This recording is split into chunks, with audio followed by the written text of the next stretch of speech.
হয়, আজি সংখ্যা প্ৰণালী আপোনালোকৰ মাজত লৈ আহিলোঁ। সংখ্যা প্ৰণালীত কেৱল সংখ্যাৰ বিষয়ে আলোচনা কৰা হ'ব। চ' ফাৰ্ষ্ট আমি সংখ্যাবিলাকৰ লগত চিনাকি হওঁ। প্ৰথমতে স্বাভাৱিক সংখ্যা।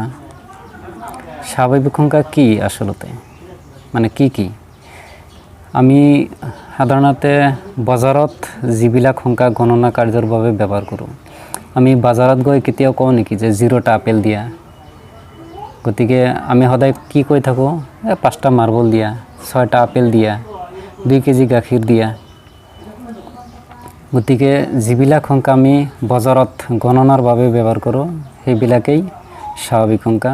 গতিকে স্বাভাৱিক সংখ্যা হ'ল 1, 2, 3, 4, 5 ইত্যাদি, অৰ্থাৎ অসীমিত। এইকেইটা হ'ল স্বাভাৱিক সংখ্যা। এইবাৰ আহোঁ স্বাভাৱিক সংখ্যা নেচাৰেল নাম্বাৰ, ইয়াক এনেৰে ৰিপ্ৰেজেণ্ট কৰে। এইবাৰ আহোঁ পূৰ্ণ সংখ্যা অৰ্থাৎ হোল নাম্বাৰছ, যাক W বুলি লিখিব পাৰি। এতিয়া কথা হ'ল যে হোল নাম্বাৰ কি আপোনালোকে ইতিমধ্যে গম পালে যে স্বাভাৱিক সংখ্যা হ'ল 1, 2, 3, 4, 5 এইবিলাক। গতিকে এইকেইটা স্বাভাৱিক সংখ্যা, এইকেইটাও স্বাভাৱিক সংখ্যা, কিন্তু এই স্বাভাৱিক সংখ্যাৰ আগত যেতিয়া এটা 0 দি দিব এইটো পূৰ্ণ সংখ্যা হৈ গ'ল। গতিকে পূৰ্ণ সংখ্যাত কি থাকিল? 0, 1, 2, 3, 4, 5 এইবিলাক। এইখিনিত যদি আপোনাক এটা প্ৰশ্ন কৰা হয় যে প্ৰতিটো স্বাভাৱিক সংখ্যাই পূৰ্ণ সংখ্যা নে? হয়, কাৰণ প্ৰতিটো স্বাভাৱিক সংখ্যাই পূৰ্ণ সংখ্যাৰ ভিতৰত আছে। ওলোটাকৈ যদি কোৱেশ্যন কৰা হয় যে প্ৰতিটো পূৰ্ণ সংখ্যাই স্বাভাৱিক সংখ্যা নে? নহয়, কাৰণ এই 0টো ইয়াতে নাই, অৰ্থাৎ প্ৰতিটো পূৰ্ণ সংখ্যাই স্বাভাৱিক সংখ্যা নহয়। গতিকে ক্লিয়াৰ হ'ল।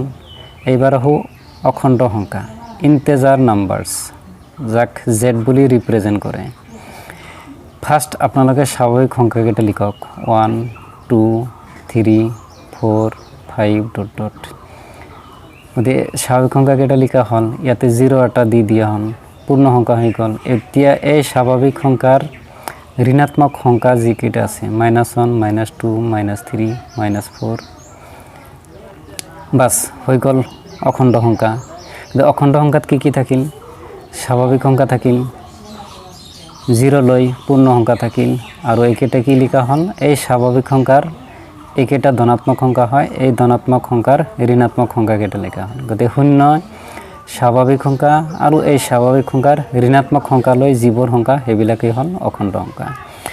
এইখিনিত যদি প্ৰশ্ন কৰা হয় যে প্ৰতিটো স্বাভাৱিক সংখ্যাই পূৰ্ণ সংখ্যা নে? হয়, কাৰণ প্ৰতিটো স্বাভাৱিক সংখ্যাই পূৰ্ণ সংখ্যাত আছে। প্ৰতিটো স্বাভাৱিক সংখ্যাই অখণ্ড সংখ্যা নে? হয়, প্ৰতিটো স্বাভাৱিক সংখ্যাই অখণ্ড সংখ্যাৰ ভিতৰত আছে। প্ৰতিটো অখণ্ড সংখ্যা স্বাভাৱিক সংখ্যা নে? নহয়, কাৰণ এইবিলাক সংখ্যা ইয়াতে নাই। যে প্ৰতিটো পূৰ্ণ সংখ্যাই অখণ্ড সংখ্যা নে? হয়, প্ৰত্যেকটো পূৰ্ণ সংখ্যাই চাওক অখণ্ড সংখ্যাৰ ভিতৰত আছে, কিন্তু প্ৰত্যেকটো অখণ্ড সংখ্যা পূৰ্ণ সংখ্যাৰ ভিতৰত নাই বা স্বাভাৱিক সংখ্যাৰ ভিতৰত নাই। কিন্তু বাছ হৈ গ'ল আমাৰ স্বাভাৱিক সংখ্যা, পূৰ্ণ সংখ্যা, অখণ্ড সংখ্যা। এইবাৰ আহোঁ আটাইতকৈ গুৰুত্বপূৰ্ণ তথা চৰ্চিত, এইটো হ'ল পৰিমেয় সংখ্যা, ৰেচনেল নাম্বাৰ, যাক Q বুলি ৰিপ্ৰেজেণ্ট কৰে। পৰিমেয় সংখ্যা হ'ল যিবোৰ সংখ্যা P/Q আকৃতিত প্ৰকাশ কৰিব পাৰি। যিবোৰ সংখ্যা P/Q আকৃতিত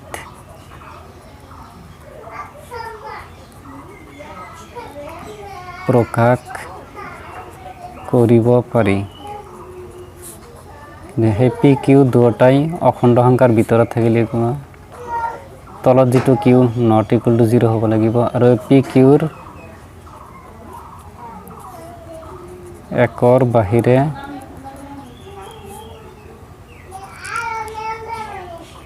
কোনো সাধাৰণ উৎপাদক নাই বুলি হ'ব লাগিব। এতিয়া এটা উদাহৰণ চাওঁ, 2/3 চাওক, একজাক্ট P/Q পেটাৰ্ণত আছে যে ওপৰত এটা, তলত এটা, ওপৰত এটা, তলত এটা, মাজত এটা, ছেম দেখাত এইখিনি P/Q আকৃতিত আছে, আৰু কি হ'ব লাগিব? P/Q দুটাই অখণ্ড সংখ্যাৰ ভিতৰত থাকিব লাগিব। গতিকে P/Q চাওক, ইয়াতে আছে 2, ইয়াতে আছে 3, P2 হ'ল 2, Q2 হ'ল 3। এই পি কিউ অর্থাৎ 2 3 দুটাই এই অখণ্ড সংখ্যাৰ ভিতৰত আছে। যদি পি কিউ দুটা অখণ্ড সংখ্যা হল, এবাৰ হল কিউ নট ইকুয়াল টু 0 হ'ব লাগিব, অৰ্থাৎ তলৰটো। গতিকে ইয়াতে আছে 3, এটাতো 0 হোৱা নাই। এতিয়া পি কিউৰ একৰ বাহিৰে সাধাৰণ উৎপাদক থাকিব নালাগিব। এতিয়া পি কিউ এই দুটা চাওক। টুৰ উৎপাদক কি কি? উৎপাদক হল যে টুৰ উৎপাদক কি কি সংখ্যাৰে টুক ভাগ কৰিব পাৰি? 1 আৰু 2। থ্ৰিৰ উৎপাদক কি? 1 আৰু 3। যিকেইটা সংখ্যাৰে এই সংখ্যাটোক ভাগ কৰিব পাৰি, এইকেইটা সংখ্যা হল ইয়াৰ উৎপাদক। অৰ্থাৎ 1-এৰে 2 বাৰ যাব, 2-এৰে 1 বাৰ যাব, 1-এৰে 3 বাৰ যাব, 3-এৰে 1 বাৰ যাব। ইয়াৰ বাহিৰে কোনো উৎপাদক নাই, অৰ্থাৎ টুৰ উৎপাদক 1 আৰু 2-ৰ বাহিৰে নাই। থ্ৰিৰ উৎপাদক 1 আৰু 3-ৰ বাহিৰে নাই। এই দুয়োটাত অৰ্থাৎ পি কিউ একৰ বাহিৰে কমন নাই। গতিকে চাওক এই 2/3 সংখ্যাটোৰ ক্ষেত্ৰত p/q আকৃতিত হল, তলৰ যেটো হেতু কিউ নট ইকুয়াল টু 0 হল। পি কিউ এই দুটাৰ একৰ বাহিৰে কোনো সাধাৰণ উৎপাদক নাথাকিল। গতিকে 2/3 টো কি সংখ্যা? ই এটা পৰিমেয় সংখ্যা।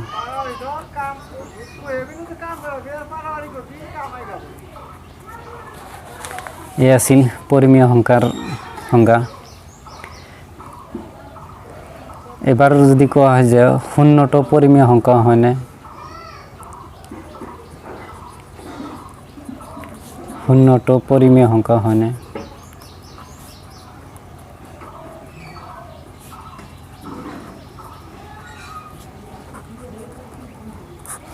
শূন্যটো পৰিমেয় সংখ্যা হয়, কাৰণ ইয়াক p/q আকৃতিত প্ৰকাশ কৰিব পাৰি। 0টো এনেকৈ লিখিব পাৰি 0/1, 0/2, 0/6। ওপৰত 0 থাকিলে গোটেইখিনি 0 আহি যায়। গতিকে 0ক এই প্যাটাৰ্ণত লিখিব পাৰি। এতিয়া চাওক 0/1 এটাতো p/q আকৃতিত হল।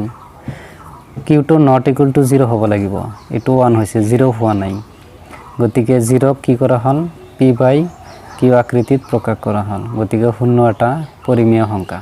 এবাৰ অপৰিমেয় সংখ্যা ইৰেশনাল নাম্বাৰছ, যাক কিউ বুলি ৰিপ্ৰেজেণ্ট কৰা হয়।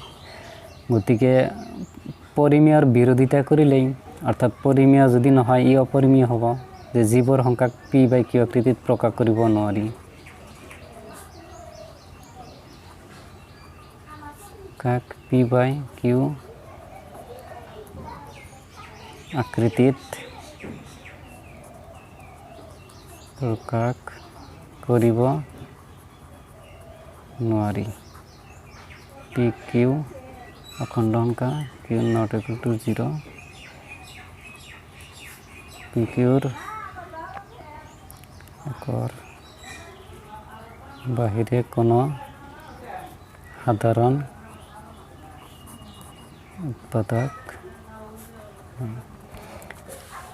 গতিকে যিবোৰ সংখ্যাক p/q আকৃতিত প্ৰকাশ কৰিব নোৱাৰি সেইবিলাকে অপৰিমেয় হ'ব। এতিয়া এটা উদাহৰণ চাওক, √2। এই সংখ্যাটো √2/1 লিখিব পাৰি, অৰ্থাৎ p/q আকৃতিত দেখাত সেম হল, কিন্তু কিউটো নট ইকুয়াল টু 0 হ'ব লাগে, সেইটো হল। কিন্তু পি কিউ দুটাই কি সংখ্যা হ'ব লাগিব? অখণ্ড সংখ্যাৰ ভিতৰত থাকিব লাগিব। কিন্তু অখণ্ড সংখ্যা আছিল আপোনাৰ 0 1 2 3 4 -1 -2 -3 এইবিলাক। গতিকে ইয়াতে √2 এই পি অৰ্থাৎ √2 সংখ্যাটো নাই। গতিকে পৰিমেয় সূত্ৰ অনুযায়ী পিটো অখণ্ড সংখ্যাৰ ভিতৰত থাকিব লাগিব, কিন্তু √2টো অখণ্ড সংখ্যাৰ ভিতৰত নাই। গতিকে কণ্ট্ৰাডিকশ্যন এটা আহি গ'ল। গতিকে √2টো কি হ'ব নোৱাৰে? পৰিমেয় হ'ব নোৱাৰে। যদি পৰিমেয় হ'ব নোৱাৰে, গতিকে কি হ'ব? অপৰিমেয়। গতিকে √2 এটা অপৰিমেয় সংখ্যা।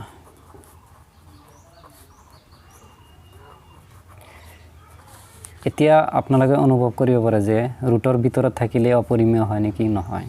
উদাহৰণ এটা চাওঁ, 4। 4টো কি লিখিব পাৰি? 2 স্কোয়াৰ, স্কোয়াৰ ৰুট কাটা 2 থাকিল। এই 2/1 লিখিব পাৰি। ইয়াক p/q আকৃতিত প্ৰকাশ কৰি লৈ যাব পাৰি পৰিমেয়ৰ সূত্ৰ অনুযায়ী। গতিকে √4 কি সংখ্যা হল? √4টো এটা পৰিমেয় সংখ্যা হল।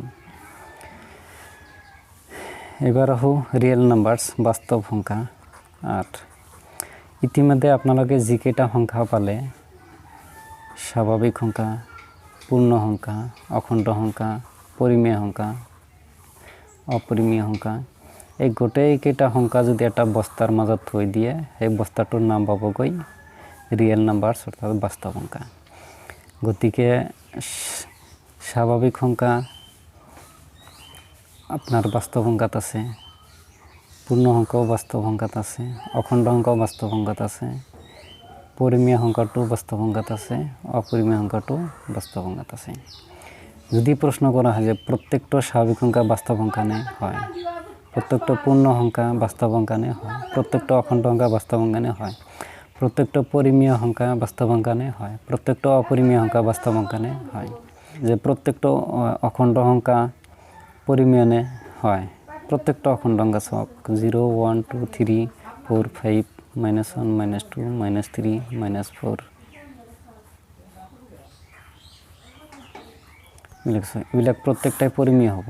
ইয়ার যিকোনো একটা লৈ লওক -2/1 দিয়ে এক পি বাই কিউ আকৃতিত প্রকাশ করিবে দেখাত সেম হল। এই দুটাই অখণ্ড সংখ্যার ভিতৰত থাকিব লাগিব। এটো অখণ্ড সংখ্যাত আছে, এটো অখণ্ড সংখ্যাত আছে। এটো নট ইকুয়াল টু 0 হ'ব লাগিব, এটো 1 হৈছে, 0 হোৱা নাই। গতিকে -2/1 অৰ্থাৎ -2টো কি হল পৰিমেয় হল। গতিকে এনেকৈ প্ৰত্যেকটা চাব পাৰে। এটা তো অপরিমেয়, গতিকে প্রত্যেকটা প্র্যাকটিক্যালি আপনি নিজে চাওক। প্রত্যেকটা স্বাভাবিক সংখ্যায় পরিমেয় হ'ব, প্রত্যেকটা পূর্ণ সংখ্যায় পরিমেয় হ'ব, প্রত্যেকটা অখণ্ড সংখ্যায় পরিমেয় হ'ব, অর্থাৎ এই তিনোটাই গৈ পরিমেয় হৈ যাব।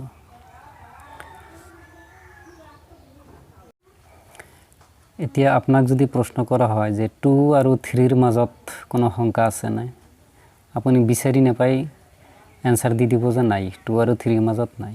আসলতে যিকোনো দুটা প্রদত্ত পরিমেয় সংখ্যার মাজত অসীম সংখ্যক পরিমেয় সংখ্যা থাকে। কোশ্চিন এটা লৈ লওঁ যে 3 আৰু 4ৰ মাজত থকা 6টা পৰিমেয় সংখ্যা উলিওৱা। আনসাৰটো চাওক। আপুনি আচৰিত হৈছে নেকি যে 3 আৰু 4ৰ ইয়াৰ মাজত কেনেকৈ সংখ্যা বাহিৰ কৰিব? এতিয়া চাওক, 3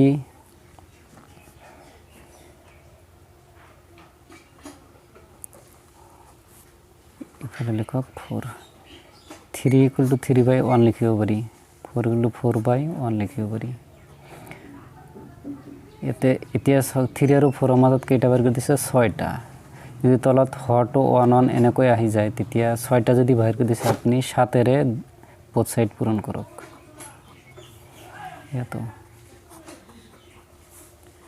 3 7 গুণ 21, 7 ইফালে হল 28, ইফালে হল 7। এতিয়া এই হর দুটা ফার্স্ট লক্ষ্য কৰিব লাগে, হৰ দুটা সেম হল।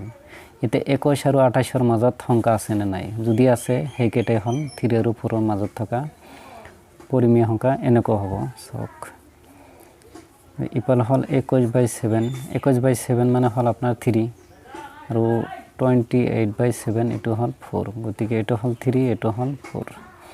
এতিয়া হরটো সেম রাখি 22/7, 23/7, 24/7,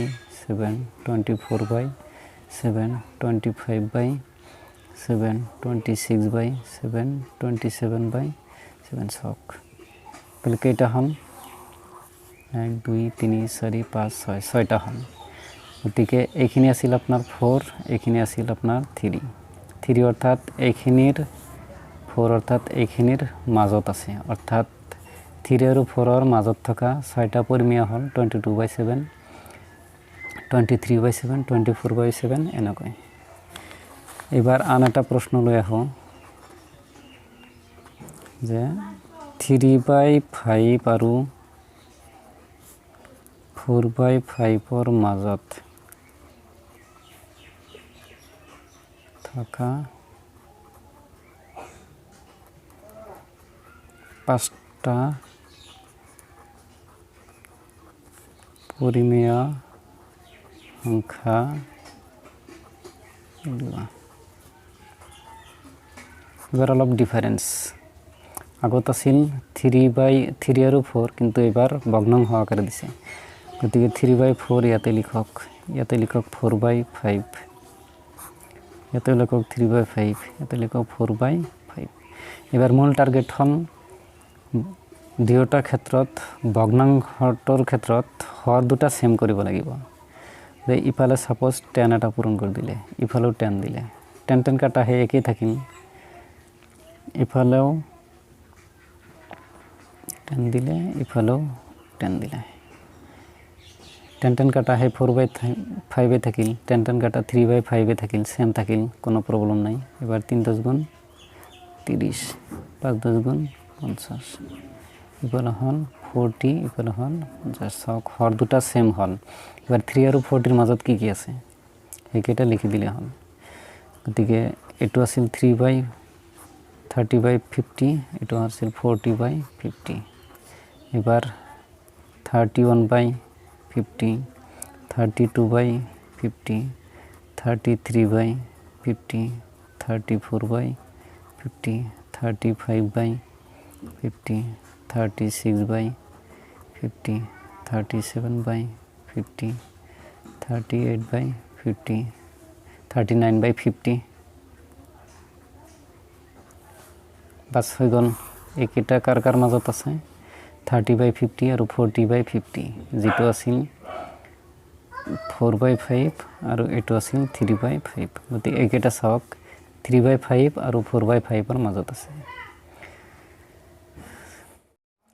√2 সংখ্যাটোৰ আবিষ্কাৰ আৰু ইয়াক সংখ্যা ৰেখাত উপস্থাপন কথা হল যে আমি যে সদায় দেখিবলৈ পাওঁ √2 সংখ্যাটো বাৰু কেনেকৈ আবিষ্কাৰ হৈছিল প্ৰথমতে এনে এটা বৰ্গ লৈ লওক এক একক দৈৰ্ঘ্যৰ অৰ্থাৎ বৰ্গৰ চাৰিটাও সমান জানেই এক একক দৈৰ্ঘ্য মানে বাহুৰ মাপটো 1 ইফালে 1 ইফালে 1 ইফালে 1 ইফালে 1 এতে ও এ বি এটো এটা কি ত্ৰিভুজ হল সমকোণী ত্ৰিভুজ গতিকে এই ক্ষেত্ৰত পাইথাগোৰাছে কি সূত্ৰ আৱিষ্কাৰ কৰিছিল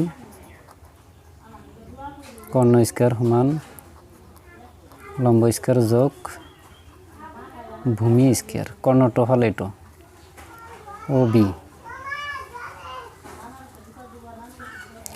লম্ব হল এটো মেজারমেন্টটো কিমান 1 স্কয়ার ভূমিটো হল এটো এখানে মাপটো কিমান আছিল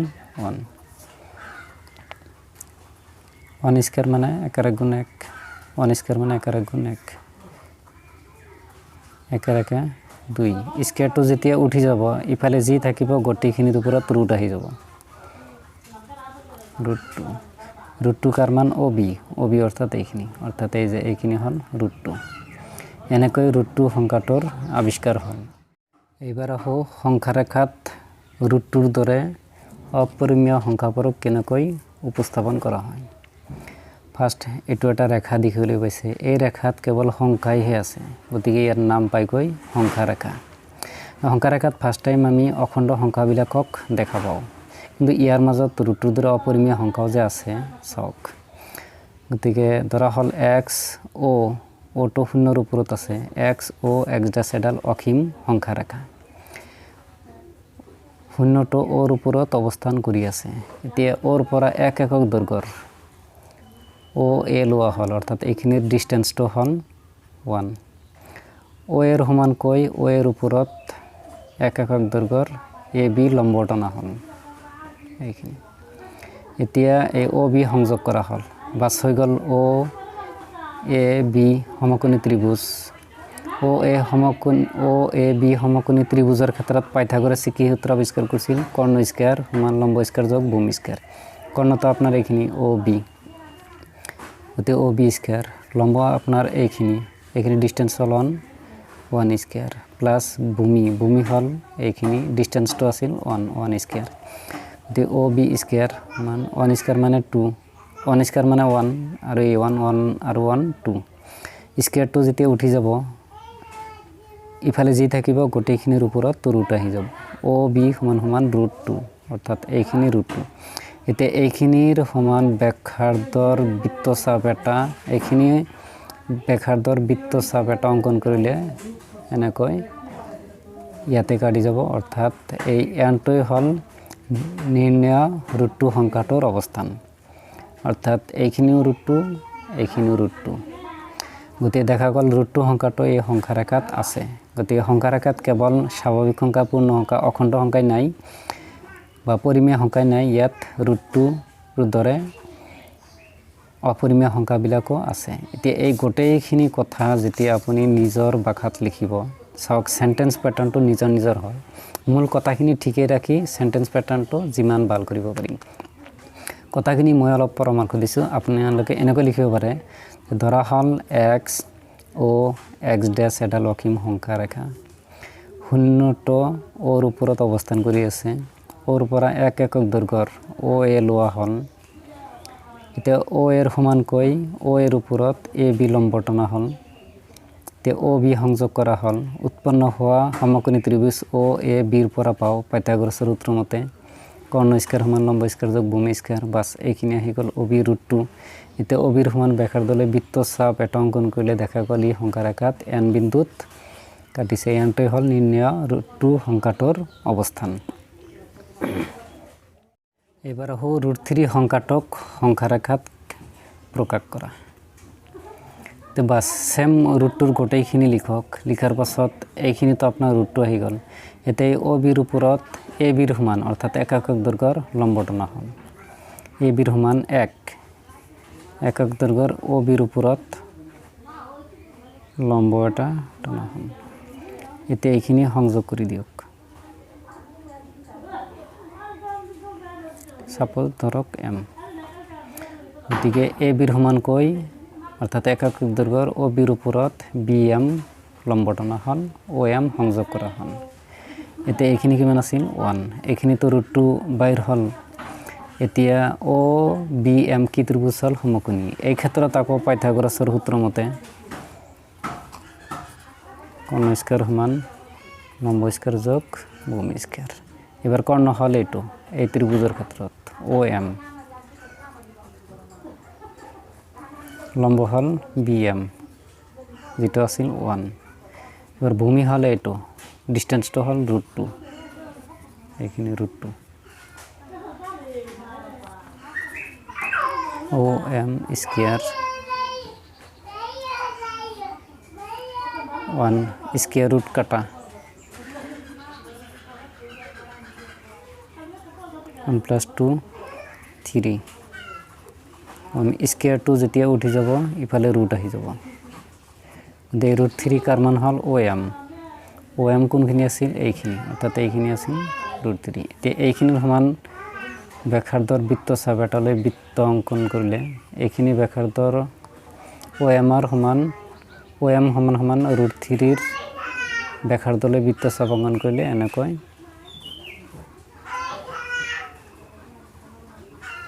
ধৰা p বিন্দুত কাটিলে এই p টো হল কাৰ অৱস্থান সক এইখিনি আৰু এইখিনি একেই এইখিনি কিমান হল ৰুট 3 অৰ্থাৎ এইখিনি ৰুট 3 অৰ্থাৎ এই p টো হল ৰুট 3 ৰ অৱস্থান গতে যেতিয়া ৰুট 3 লিখিব ৰুট 2 পাৰ হৈহে যাব লাগিব এইখিনি আছিল সংখ্যা আৰু হেবিলাকৰ দশমিক বিস্তৃতি তিয়া ইয়াৰ কাৰণে তিনটা উদাহৰণ লওক 10/3 7/8 আৰু হল 1/7 তে এই 10ক 3 ৰে 7ক 8 ৰে আৰু 1ক যদি 7 ৰে হৰণ কৰা হয় হৰণফলটো এইটো পাব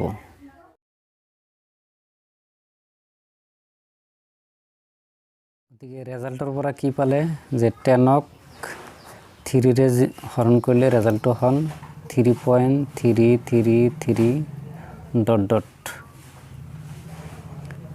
আৰু 7ক 8 ৰে হৰণ কৰিলে ৰেজাল্টটো কিমান হল 0.875 ইয়াতে ... নাই আৰু 1ক 7 ৰে হৰণ কৰিলে রেজাল্টটো কিমান পাম 0.142857 1428571428571 ... এতিয়া কথা হল 10/3 7/8 1/7 তিনটাই পৰিমেয় সংখ্যা কাৰণ 10/3 ক p/q আকৃতিত প্ৰকাশ কৰিব পাৰি 7/8ক p/q আকৃতিত প্ৰকাশ কৰি 1/7ক p/q আকৃতিত প্ৰকাশ কৰিব পাৰি। গতিকে 10/3, 7/8, 1/7 এই তিনিটা কি সংখ্যা? পৰিমেয় সংখ্যা। তো ইয়াৰে ৰেজাল্টটো হ'ল এইটো দশমিক বিস্তৃতি। 7/8ৰ দশমিক বিস্তৃতি হ'ল এইটো, 1/7ৰ দশমিক বিস্তৃতি হ'ল এইটো। এই তিনিটাই যেহেতু পৰিমেয় সংখ্যা, গতিকে এই তিনিটাই পৰিমেয় সংখ্যাৰ দশমিক বিস্তৃতি। এতিয়া এই দশমিক বিস্তৃতিবোৰ লক্ষ্য কৰক। গতিকে ইফালে ডট ডট আছে, ইফালে ডট ডট আছে, ইফালে ডট ডট নাই, অৰ্থাৎ এইটো অসীমিত, এইটো অসীমিত, এইটো সীমিত, অৰ্থাৎ এইটো অবিৰত, এইটো অবিৰত, কিন্তু এইটো বিৰত। সিধা কথাত ক'বলৈ গ'লে যে এইটো অসীমিত, এইটো অসীমিত, কিন্তু সীমিত। গতিকে ইয়াতে চাওক অসীমিত বা সীমিত দুয়োটা ক্ষেত্ৰেই কি হ'ল? পৰিমেয় হ'ল। কিন্তু এটা কথা লক্ষ্য কৰক, ইফালে 3 পইণ্ট, এই 3টো বাৰে বাৰে আহিছে, অৰ্থাৎ ৰিপিটিং ষ্ট্ৰিঙত আছে, অৰ্থাৎ 3টো বাৰে বাৰে আহিছে। ইয়াক পৌনঃপুনিক বুলি কয়। 0 পইণ্ট ইয়াতে চাওক কি কি বাৰে বাৰে আহিছে, 142857, 142857, গতিকে 142857 বাৰে বাৰে আহিছে, বাৰ চিন এটা দি দিলোঁ, অৰ্থাৎ এইটো পৌনঃপুনিক বুলি কয়। এইটো পৌনঃপুনিক, পুনৰ পুনৰ আহিছে। গতিকে চাওক পৰিমেয় সংখ্যাৰ দশমিক বিস্তৃতি ইয়াতে দুটা ধৰণ পালে, এটা হ'ল অসীমিত দশমিক, এটা হ'ল সীমিত দশমিক। গতিকে অসীমিত দশমিক যি দুটা পালে, এই ক্ষেত্ৰত কি হ'ল? কোনোবা এটা সংখ্যা বাৰে বাৰে আহিলে। গতিকে পৰিমেয় সংখ্যাৰ দশমিক বিস্তৃতি হয় অসীমিত, পৌনঃপুনিক, আৰু নহ'লে সীমিত দশমিক। এবাৰ এটা উদাহৰণ চাওক যে 1.285743 ডট ডট। চাওক এইটো অসীমিত, এইটো অসীমিত, এইটো অসীমিত। ইয়াতে কি হ'ল? 3টো বাৰে বাৰে আহিল। ইয়াতে কি হ'ল? 142,857 বাৰে বাৰে আহিল। কিন্তু ইয়াতে এনেকুৱা কোনো সংখ্যা নাই যে ৰিপিটিং ষ্ট্ৰিঙত লিখিব পাৰি, অৰ্থাৎ পৌনঃপুনিক চিন দি লিখিব পাৰি যে কিবা এটা সংখ্যা বাৰে বাৰে আছে, আহে নাই। যাৰ কাৰণে এইটো হ'ল অসীমিত, অপৌনঃপুনিক, যাৰ কাৰণে এই দশমিক বিস্তৃতিৰ সংখ্যাবিলাক হ'ল অপৰিমেয় সংখ্যা। গতিকে ডট ডট ডট ডট, এইটো ইফালেও ডট ডট, ইফালেও ডট ডট। এইটো পৌনঃপুনিক, এইটো পৰিমেয় হ'ব যেতিয়া পৌনঃপুনিক হ'ব, কিবা এটা সংখ্যা বাৰে বাৰে আহিব। এইটো অপৰিমেয় সংখ্যা কেতিয়া হ'ব? যদিও এইটো অসীমিত দশমিক, এইটো অপৌনঃপুনিকত থাকিব লাগিব, অৰ্থাৎ কোনো এটা সংখ্যা বাৰে বাৰে আহিব নালাগিব। দশমিক বিস্তৃতিত প্ৰকাশ আৰু ইয়াৰ ধৰণ। গতিকে দুটামান উদাহৰণ লওঁ। 1/11,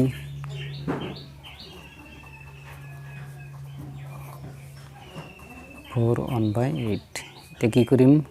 এই দুটাক দশমিক বিস্তৃতিত প্ৰকাশ কৰিম আৰু ইয়াৰ ধৰণটো কেনেকুৱা হয় লিখিম। এতিয়া ফাৰ্ষ্ট এইটো লৈ লওক, 11ৰ একক হৰণ।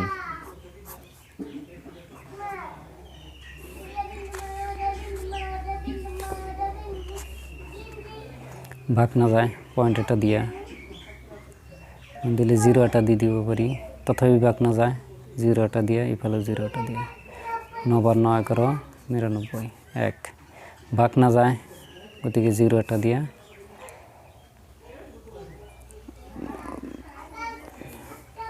কয়বাৰ? 9 × 9 = 99, 1।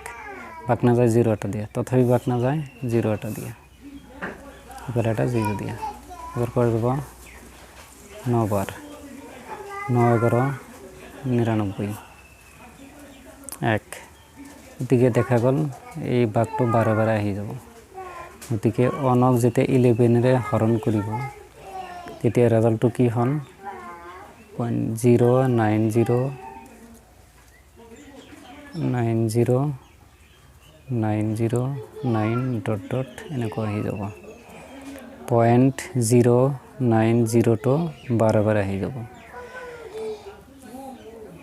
গতিকে অনক 1/11 দশমিক বিস্তৃতিটো কি হল আর পৌনপুনিক হল কিন্তু অবিরত হল ডট ডট থাকার কারণে ইয়াক অবিরত বুলি ক'ব পাৰি 1/11 দশমিক বিস্তৃতি হল অবিরত কিন্তু পৌনপুনিক এবার আন এটা উদাহরণ বি নম্বর যেটো আছিল 4/1/8 ইয়াক কি লিখিব পারি 8 × 32 এর আগে 33/8 অর্থাৎ 33ক 8 এর হরণ করিম এবার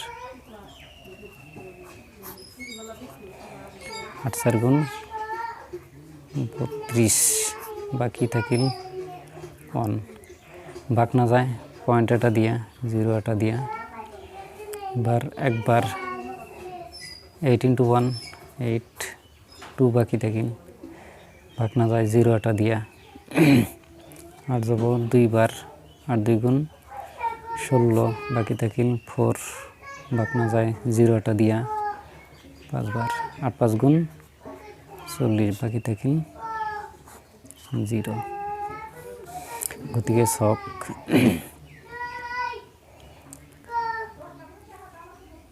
4/1/8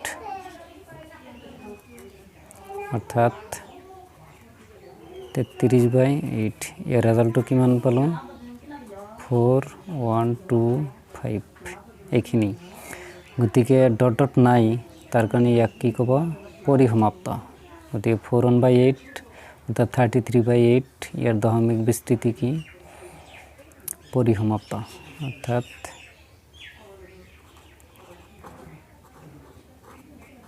এটো এটা পরিসমাপ্ত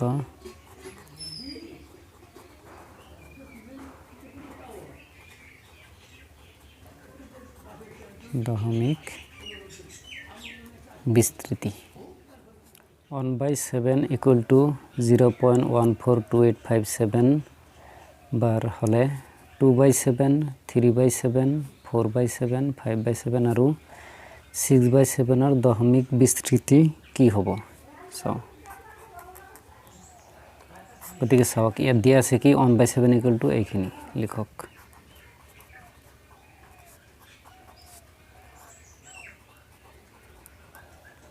দিয়া আছে 1/7 = 0.142857 এতে কার মান বাহির করিম ফার্স্ট 2/7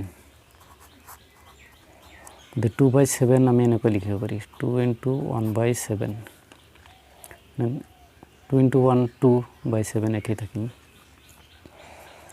এতিয়া 2 × 1/7 এর মান এইখিনি 14287 বার এতিয়া ডাইরেক্ট 2 এর পূরণ করে দাও 2 × 7 2 7 × 14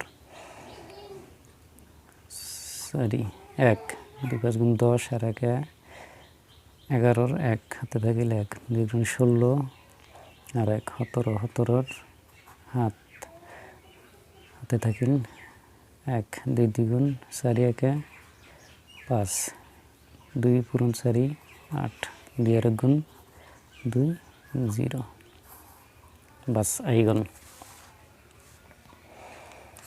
গতিকে এবার 3/7 ঠিক এনেকৈ 3 × 1/7 লিখিব পারি 3 × 1 3 7 3/7 থাকিল 3 × 1/7 এর মানটো কিমান আছিল এই যে এইখিনি 0.142857 বাস 3 এর পূরণ করে দিয়ক 3 × 7 3 7 × 21 1 2 3 5 × 15 আর 2 17 7 থাকিল 1 3 8 × 24 আর 25 5 2 3 2 6 দিয়া 8 3 পূরণ 4 12 2 1 3 3 পূরণ 1 3 আর 4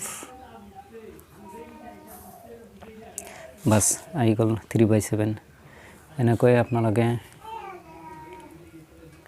4/7 4 × 1/7 5/7 5 into 1 by 7 6 by 7 6 into 1 by 7 1 by 7 মান বহাই দিয়ক এনেকৈ ঘৰতে এইকেইটা কৰি লওক আপোনালোকে পি বাই কিউ হিট প্ৰকাশ য'ত পি আৰু কিউ অখণ্ড সংখ্যা আৰু কিউ নট ইকুৱেল টু 0 এতিয়া আমি কি কৰিম দশমিক বিস্তৃতিৰ কেইটামান সংখ্যা ল'ম আৰু সেই সংখ্যাকেইটাক পি বাই কিউ আকৃতিত প্ৰকাশ কৰিম সাপোজ 0.6 বাৰ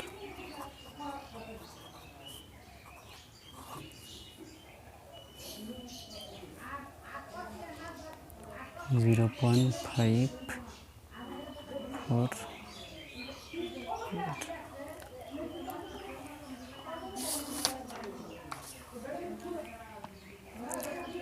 0.6 বাৰ ইয়াক কি কৰিম পি বাই কিউ আকৃতিত প্ৰকাশ কৰিম 0.6 বাৰ ইয়াক x ধৰিম সেই xক পি বাই কিউ আকৃতিত প্ৰকাশ কৰা মানে এইটোই প্ৰকাশ কৰা হ'ব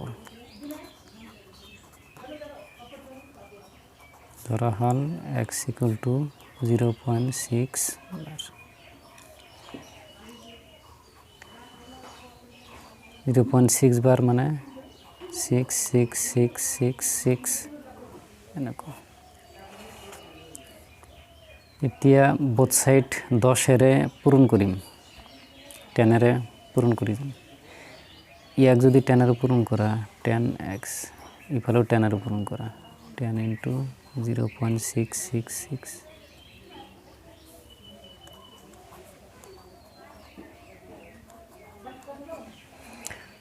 10 এৰে যেতিয়া পূৰণ কৰা হ'ব তেতিয়া এই পয়েন্টটো এক ঘৰ ইফালে আহি যাব অৰ্থাৎ 6.6666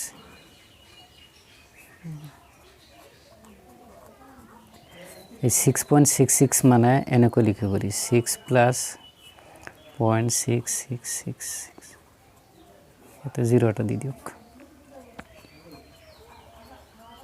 এই 6 এবার সক 0.666 0.66 এইখিনি কার মান x এর মান গতিকে এইখিনির পরিবর্তে x দে এইখিনির পরিবর্তে x লিখে করি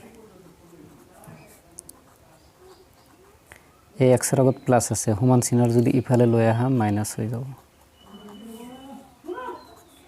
10টাৰ পৰা যদি এটা বিয়োগ কৰা 9টা x ইফালে কি থাকিম 6 9 x এর লগত পূরণ আছে ইফালে আহিলে হরণ হৈ যাব 3 যাব 2 বার 3 যাব 3 বার অর্থাৎ 2/3 সক 2/3 কার মান x হেই x আছিল 0.6 বার তো 0.6 বার মান x হেই x আকৌ 2/3 গতিকে ই p/q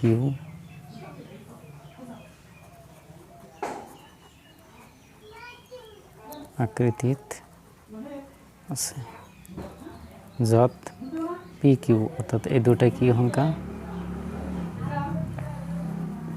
অখণ্ড সংখ্যা আৰু q অৰ্থাৎ এটো not equal to 0 বাস হৈ গল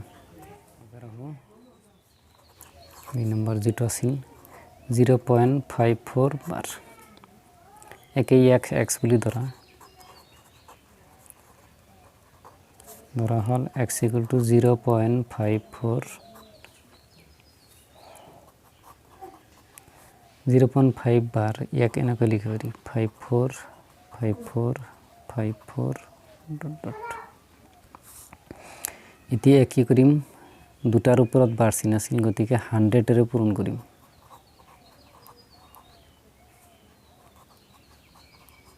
100 into 0.54 54 54 dot dot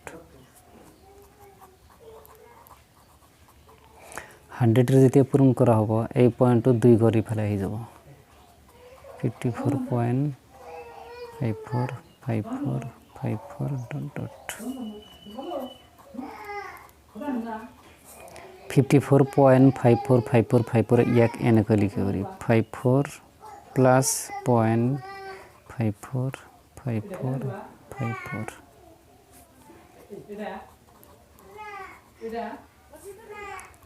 54 প্লাস এটা 0 এটা দি দিয়া এই 54 ইপারে সক 0.54 এইখিনির পরিবর্তে কি লিখতে পারি x এইখিনির পরিবর্তে লিখতে পারি x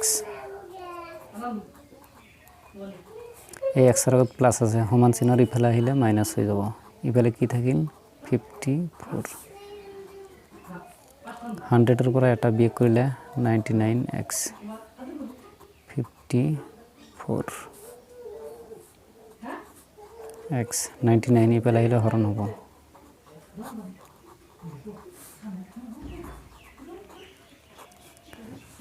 এতিয়া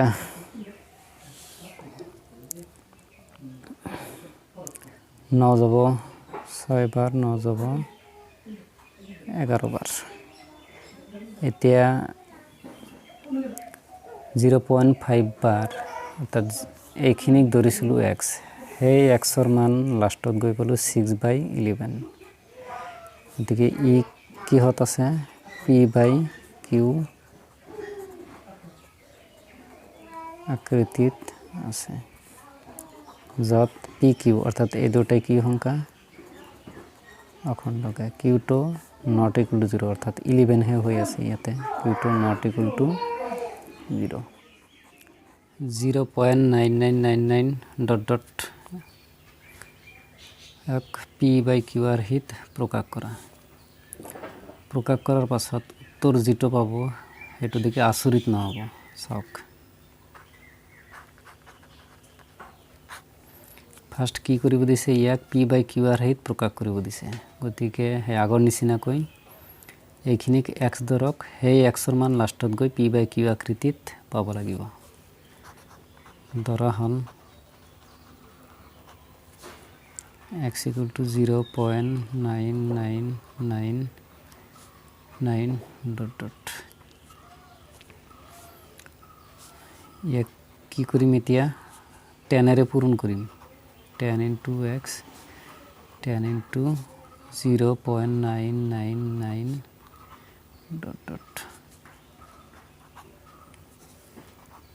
10x 10 এৰে যেতিয়া পূৰণ কৰা হ'ব এই পয়েন্টটো ইফালে আহি যাব 9.999 ইয়াক এনেকৈ লিখিব পাৰি 9 প্লাস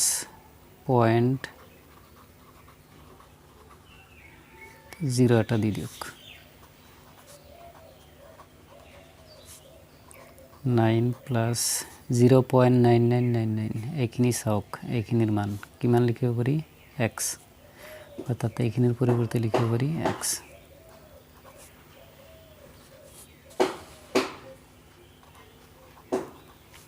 x প্লাস আছে সমান চিহ্নৰ ইফালে আহিলে মাইনাস হৈ যাব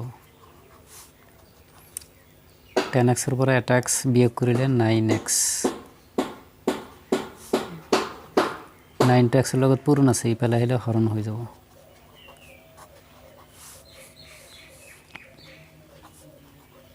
9 ৰ মাজত একবাৰ এতিয়া আচৰিত হোৱা নোহোৱাৰ কথাটো হল যে এইখিনিক p/q আকৃতিত প্ৰকাশ কৰিব দিছিল সেইখিনি সমান x ধৰিলো সেই x ৰ মান লাষ্টত গৈ কিমান পালো 1 এতিয়া কথা হল এইখিনি আৰু এইখিনিৰ মান x এইখিনিৰ মান x x আৰু x সমান গতিকে এইখিনি আৰু এইখিনি সমান হ'ব লাগে কিন্তু হোৱা নাই গতিকে ইয়াৰ পৰা আমি সিদ্ধান্তত উপনীত হ'ব পাৰো যে যেহেতু x আৰু x সমান গতিকে এইখিনি আৰু এইখিনি এটাই মান ইয়াক 1/1 লিখিব পাৰি ই p/q আকৃতিত আছে যত p/q দুটাই অখণ্ড অংক এই দুটাই অখণ্ড অংক আৰু q not equal to 0 এটা তো 0 হোৱা নাই তিনিটা সংখ্যা লিখা যাৰ দশমিক বিস্তৃতি অবিৰত অপৰিসমাপ্ত বা অসীমিত দশমিক আৰু অপুনৰাবৰ্তিত অৰ্থাৎ অপৌনঃপুনিক হয়। আনসাৰটো চাওক। সাপোজ 0.720720072000 ডট ডট এই সংখ্যাটো এই ডট ডট মানে হ'ল অবিৰত বা ইয়াক অপৰিসমাপ্ত বুলিও কয় বা অসীমিত দশমিক বুলিও কয়। ইফালে 72072000 আছে, 72300 আছে, গতিকে কোনো এটা সংখ্যা বাৰে বাৰে অহা নাই, তাৰ কাৰণে কি হ'ল অপুনৰাবৰ্তিত হ'ল অৰ্থাৎ অপৌনঃপুনিক হ'ল। গতিকে অভাৰঅল এইখিনিত কি কৰিব পাৰি, এই দশমিক বিস্তৃতিৰ সংখ্যাটো অবিৰত হ'ল আৰু অপৌনঃপুনিক হ'ল। ঠিক এনেকৈ বহুত কেইটা লিখিব পাৰি, 740, 7400, 74000, 7240, 72400, 72400। এই তিনিটা ক্ষেত্ৰতেই ডট ডট আছে, তাৰ কাৰণে অসীমিত, যাক অপৰিসমাপ্ত বুলি কয় বা অসীমিত দশমিক কয়। এই তিনিটা ক্ষেত্ৰত কোনো এটা সংখ্যা বাৰে বাৰে অহা নাই, তাৰ কাৰণে অপুনৰাবৰ্তিত অৰ্থাৎ অপৌনঃপুনিক বুলি কয়। এতিয়া অলপ হয়তো কনফিউজনত লাগিব পাৰে যে 72 নহয়, 720, 7200, 72300। ইফালে চাওক 7400, 7400। গতিকে এই তিনিটা ক্ষেত্ৰতেই বাৰে বাৰে কোনো সংখ্যা অহা নাই, অৰ্থাৎ ৰিপিট হোৱা নাই, নন ৰিপিটিং ষ্ট্ৰিঙত আছে। গতিকে এই তিনিটা সংখ্যা হ'ল, এই তিনিটা সংখ্যাৰ দশমিক বিস্তৃতি হ'ল অসীমিত আৰু হ'ল অপৌনঃপুনিক। 5/7 আৰু 9/11 মাজত থকা তিনিটা ভিন্ন মানে বেলেগ বেলেগ অপৰিমেয় সংখ্যা উলিয়াব দিছে। চাওক 5/7 আৰু 9/11 এই দুয়োটাক p/q আকৃতিত প্ৰকাশ কৰিব পাৰি, অৰ্থাৎ এই দুয়োটাই কি সংখ্যা, পৰিমেয় সংখ্যা। এই দুটাৰ মাজত তিনিটা বেলেগ বেলেগ অপৰিমেয় সংখ্যা বাহিৰ কৰি দিছে। গতিকে ফাৰ্ষ্ট 5ক 7ৰে হৰণ কৰোঁ, দশমিক বিস্তৃতিত লৈ যাম।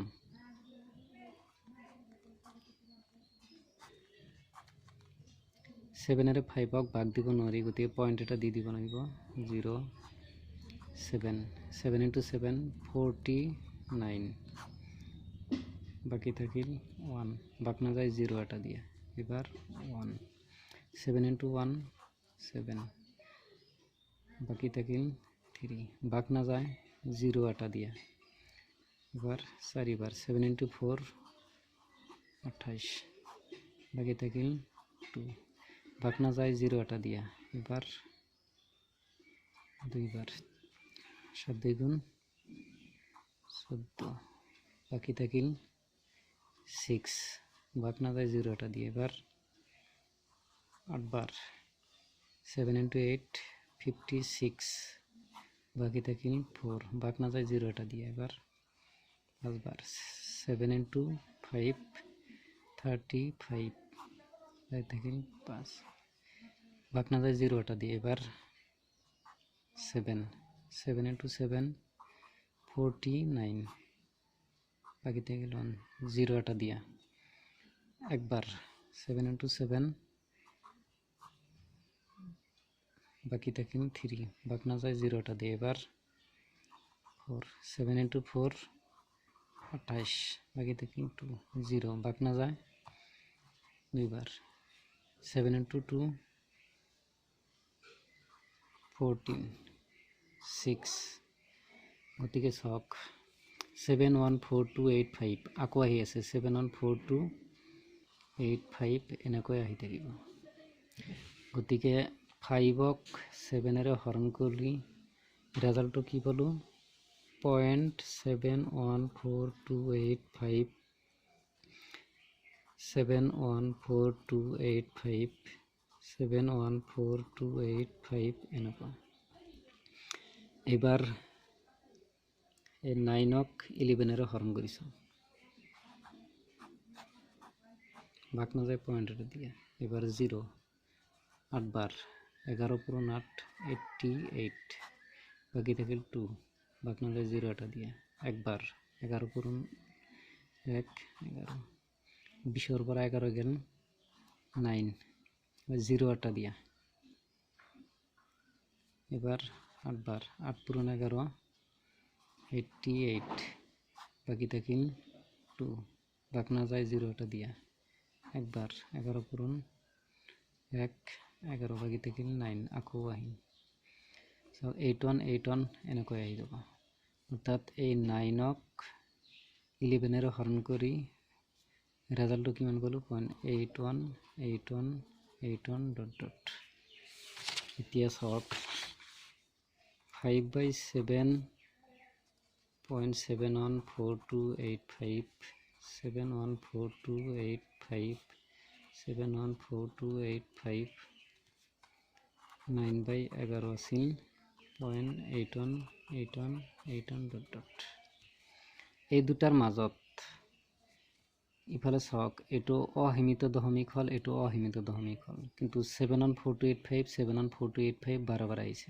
অর্থাৎ রিপিট হইছে যার কারণে এটো পরিমেয় অর্থাৎ এটো পরিমেয় ইফালেও একেও এটো অসীমিত দশমিক 8181 বারবার আইছে রিপিট হইছে তার কারণে এটো পরিমেয় গতি এটো আর এটো অর্থাৎ এই দুটা পরিমেয় এবার এই দুটার মাজত অর্থাৎ এই দুটার মাজত অপরিমেয় সংখ্যা বাইর কৰিম ফাৰ্স্ট দুটা সংখ্যা লক্ষ্য কৰিব 71 আৰু 81 এই দুটাৰ মাজত দি দিয়ক 72 0 72 00 72 000 এটা 74 0 74 00 74 000 77 0 77 00 77 000 ডট ডট চাওক এই তিনিটা অসীমিত দশমিক কিন্তু কোনো একটা সংখ্যা বারবার আহা নাই মানে 72 0 72 00 72 000 কিছুমানে ভাবিব পাৰে 72 70 নহয় 72 0 আছে 72 00 আছে গতিকে এই তিনিটা ক্ষেত্ৰত অসীমিত দশমিক বারবারে কোনো সংখ্যা আহা নাই অর্থাৎ রিপিট হওয়া নাই তার কারণে এই তিনটা কি সংখ্যা অপরিমেয় সংখ্যা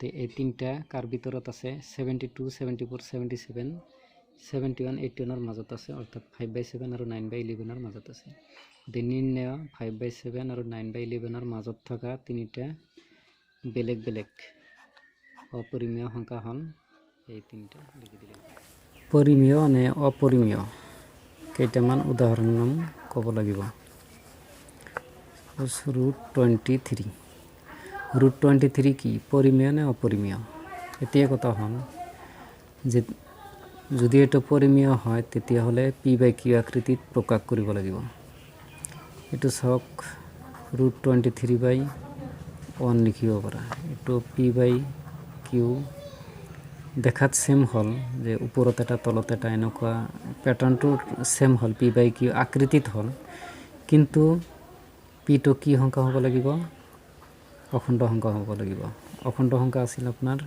0 1 2 3 4 5 -1 -2 -3 -4 গতিকে এইবিলাকত এই p অৰ্থাৎ √23 থাকিব লাগিব নাই পিছে √23 এই 23 টো এনেকুৱা সংখ্যা নহয় যে পূৰ্ণবৰ্গ যেনেকুৱা 25 16 36 যদি এনেকুৱা হলো হয় যে 25 এটা এনেকৈ লিখিব পাৰি 5 স্কয়াৰ ৰুট কাটা 5 ইয়াৰ তলত 1 দিব পাৰি এটা তেতিয়া ই p/q আকৃতিত অৰ্থাৎ পৰিমেয়ৰ দিশত লৈ যাব পাৰি কিন্তু √23 কোনো এটা সংখ্যা স্কয়াৰ কৰিলে এই সংখ্যাটো নাপাও অৰ্থাৎ যিবোৰ সংখ্যা পূৰ্ণবৰ্গ নহয় সেইবিলাক যদি ৰুটৰ ভিতৰত থাকে এইবিলাক কি সংখ্যা অপরিমেয় সংখ্যা গতিকে √23 এটা অপরিমেয় সংখ্যা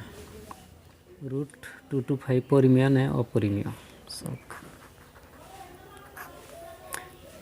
এই 225 টো উৎপাদক ভাঙাই দিয়াচোন 5 যাব 4 বার 20 2 5 বাকি থাকিল 5 বার 5 যাব 9 বার 3 যাব 3 বার অর্থাৎ 5 দুটা 3 দুটা অর্থাৎ 5 ইন্টু 3 স্কোয়ার লিখিব পারি অর্থাৎ 5 3 গুণ 15 স্কোয়ার বলে লিখিব পারি অর্থাৎ 2 2 5 কি লিখিব পারি 15 স্কোয়ার এই স্কোয়ার আর এই রুট কাটা গতিকে 15 গতিকে 15 এতৰত 1 দিব পাৰি চাওক ই পি বাই কিউ আকৃতিত আছে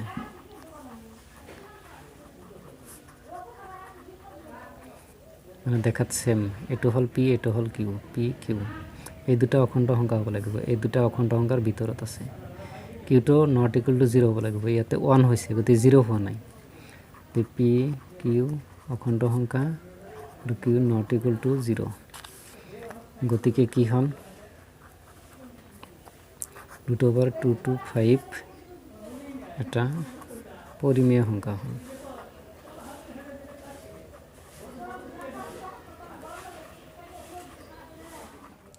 0.3796 পৰিমেয় না অপৰিমেয় আনসাৰটো চাওক মই আগতে কোৱা মতে ইয়াতে ডট ডট নাই অৰ্থাৎ অসীমিত দশমিক নহয় সীমিত দশমিক যদি ডট ডট নাই অর্থাৎ সীমিত দশমিক হয় ই পরিমেয় যেহেতু ই সীমিত দশমিক আছে গতিকে 0.3796 এটা পরিমেয় সংখ্যা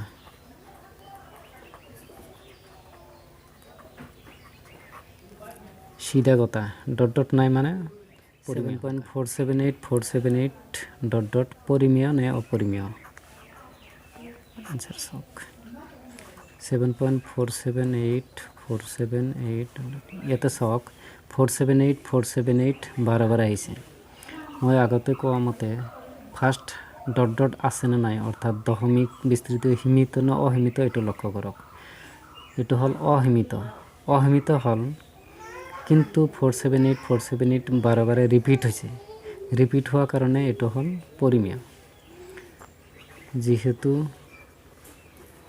7.478478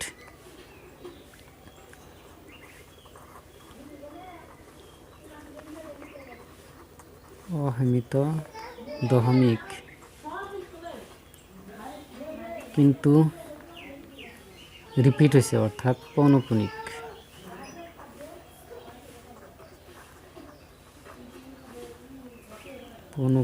হওয়ার বাবে ই পরিমেয় 478 রিপিট হওয়ার কারণে পরিমেয় সিধা কথা 1.10 চাৰিটা 01 ডট ডট পৰিমেয় নে অপৰিমেয় সব একদম সহজতে বুজি পাব 1.1010010001 চাওক ইয়াতে অসীমিত দশমিক থাকিলে পৰিমেয় হ'ব পাৰে অপৰিমেয় হ'ব পাৰে গতিকে অপৰিমেয় কেতিয়া হ'ব যেতিয়া ৰিপিট নহব এতিয়া এটাত ৰিপিট হৈছে না নাই ভালকৈ লক্ষ্য কৰক ইয়াতে চাওক 10100 1300 চাৰিটা 0 গতিকে কেতিয়াও ৰিপিট হোৱা নাই এনেকুৱা হোৱা নাই যে 1010 এনেকুৱা হোৱা নাই গতিকে অসীমিত দশমিক কিন্তু ৰিপিট হোৱা নাই নন ৰিপিটিং স্ট্ৰিংত থকাৰ কাৰণে এটো অপৰিমেয় সংখ্যা ডট ডট আছে লক্ষ্য কৰক পৰিমেয় হ'ব পাৰে অপৰিমেয় হ'ব পাৰে কিন্তু ৰিপিট নোহোৱা কাৰণে অপৰিমেয় হ'ল যেহেতু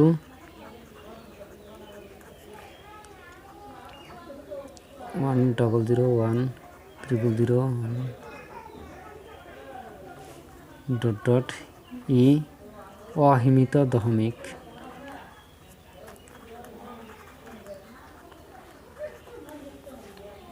কিন্তু অপৌনপুনিক, পৌনপুনিক হোৱা নাই, অপৌনপুনিক, তাৰ বাবে ই অপৰিমেয় সংখ্যা।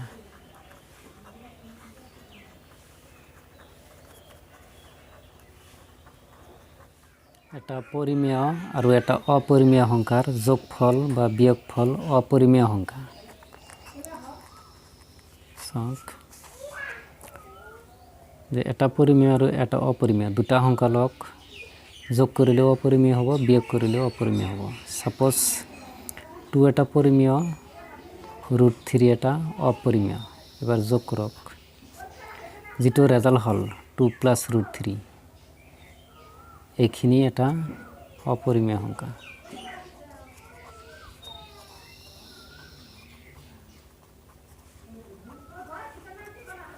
এবার 2 এটা পরিমেয় সংখ্যা, √3 এটা অপরিমেয় সংখ্যা। এবার বিয়োগ করক, যেটো রেজাল্ট হল এটো একটা অপরিমেয় সংখ্যা।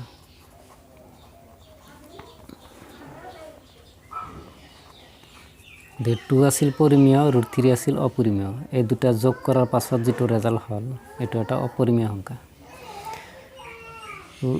2 এটা পরিমেয়, √3 এটা অপরিমেয়। এবার বিয়োগ কৰিলো, যেটো ৰেজাল্ট হল ই এটা অপৰিমেয় সংখ্যা। মনত ৰাখিব, এটা পৰিমেয় এটা অপৰিমেয়ৰ যোগ কৰিলেও অপৰিমেয় হ'ব, এটা পৰিমেয় এটা অপৰিমেয় বিয়োগ কৰিলেও অপৰিমেয় সংখ্যা হ'ব। এটা অশূন্য মানে শূন্য নোহোৱা পৰিমেয় সংখ্যাৰে যদি এটা অপৰিমেয় সংখ্যাক পূৰণ বা হৰণ কৰা হয়, তেতিয়া যেটো ভাগফল হ'ব সেইটো অপরিমেয় হ'ব। চাওক,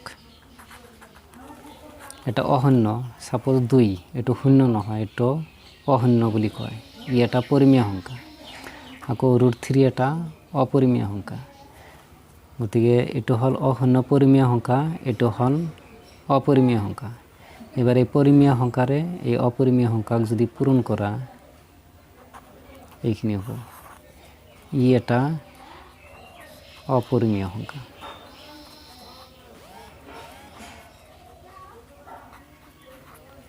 অর্থাৎ এটা পরিমেয় অশূন্য পৰিমেয় এটা অপৰিমেয় সংখ্যাৰ লগত যদি পূরণ করা হয়, যেটো রেজাল্ট হ'ব ই এটা অপরিমেয় সংখ্যা। আকৌ 3 এটা অশূন্য পৰিমেয় সংখ্যা, √5 এটা অপৰিমেয় সংখ্যা। এতিয়া এই √5ক যদি 3ৰে হৰণ কৰা, অৰ্থাৎ অশূন্য পৰিমেয় সংখ্যাৰে অপৰিমেয় সংখ্যাক হৰণ কৰা হল, এতিয়া যেটো ৰেজাল্ট হল ই এটা অপৰিমেয় সংখ্যা।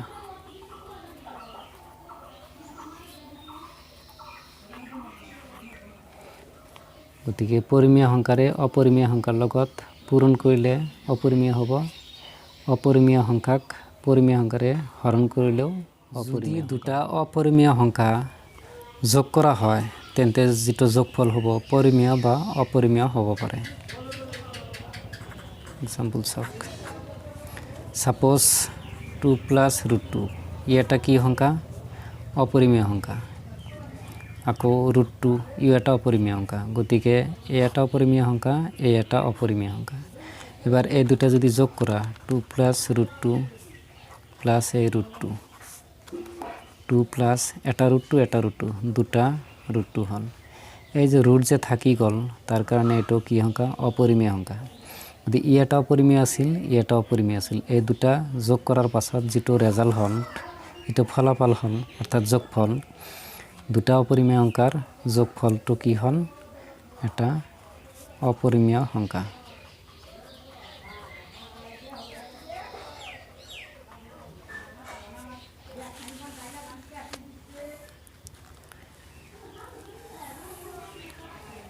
এবাৰ আন একটা এক্সাম্পল চাওক, সাপোজ 2 + √2 আৰু হল -√2। এই দুটাই অপৰিমেয় সংখ্যা, এটো অপৰিমেয় সংখ্যা, এটো অপৰিমেয় সংখ্যা। ইয়াতে যেহেতু ৰুট আছে, এটো পৰিমেয়, এটো অপৰিমেয়। যেটো অপৰিমেয় আছে, গতিকে এটো হল অপৰিমেয়। আকৌ এটো তো অপৰিমেয়। এবাৰ এই দুটা যদি যোগ কৰা কি হ'ব চাও, -√2, এই √2 এই √2 ক্যান্সেল, কি থাকিল 2। টু এটা কি সংখ্যা পৰিমেয় সংখ্যা কাৰণ ইয়াক পি বাই কিউ আকাৰত প্ৰকাশ কৰিব পাৰি এই পি কিউ অখণ্ড সংখ্যা অৰ্থাৎ এই দুটা অখণ্ড সংখ্যা কিউটো নট ইকুৱেল টু 0 হ'ব লাগে ইয়াতে 1 হৈছে 0 হোৱা নাই গতিকে পি বাই কিউ আকৃতিত থকা কাৰণে 2/1 অৰ্থাৎ 2 এটো পৰিমেয় সংখ্যা যদি এটো আছিল অপৰিমেয় সংখ্যা এটো আছিল অপৰিমেয় সংখ্যা এই দুটা কি কৰিলো যোগ কৰিলো যোগ কৰাৰ পাছত যেটো ফলাফল পালো হেতু কি সংখ্যা পৰিমেয় সংখ্যা গতিকে এইখিনিৰ পৰা আমি কি পালো যে দুটা অপৰিমেয় সংখ্যাৰ যোগফল অপৰিমেয় সংখ্যা আকৌ দুটা অপৰিমেয় সংখ্যাৰ যোগফল পৰিমেয় সংখ্যা গতিকে দুটা অপৰিমেয় সংখ্যাৰ যোগফল পৰিমেয় হ'ব পাৰে অপৰিমেয় যদি দুটা অপৰিমেয় সংখ্যা বিয়োগ কৰা হয় তেন্তে বিয়োগফলটো পৰিমেয় বা অপৰিমেয় হ'ব পাৰে এক্সাম্পল চাওক suppose 2 plus 2 root 3 এটা হল root 3 এই দুটাই কি সংখ্যা অপৰিমেয় সংখ্যা এই ৰুটৰ ভিতৰত পূৰ্ণ বৰ্গ নোহোৱা যেনেকুৱা 14 16 25 এনেকুৱা সংখ্যা যদি ৰুটৰ ভিতৰত নাথাকে এই সংখ্যাটো অপৰিমেয় পিছে এটা অপৰিমেয়ৰ লগত পৰিমেয় সংখ্যা পূৰণ কৰিলে অপৰিমেয় এখিনি অপৰিমেয় আকৌ এটা পৰিমেয় এটা অপৰিমেয় সংখ্যা যোগফল অপৰিমেয় গতিকে ওভাৰঅল এইখিনি অপৰিমেয় পিছে এটাতো অপৰিমেয় এবাৰে এই দুটা বিয়োগ কৰিম 2 plus 2 root 3 minus root 3 ইয়াতে সক দুটা root 3 পৰা এটা root 3 যদি বাদ দিয়া এটা root 3 থাকিব এটা পৰিমেয় এটা অপৰিমেয়ৰ এটা পৰিমেয়ৰ পৰা এটা অপৰিমেয় সংখ্যা যদি বিয়োগ কৰা এই বিয়োগ ফলটো কি হৈ যায় অপৰিমেয় সংখ্যা হৈ যায়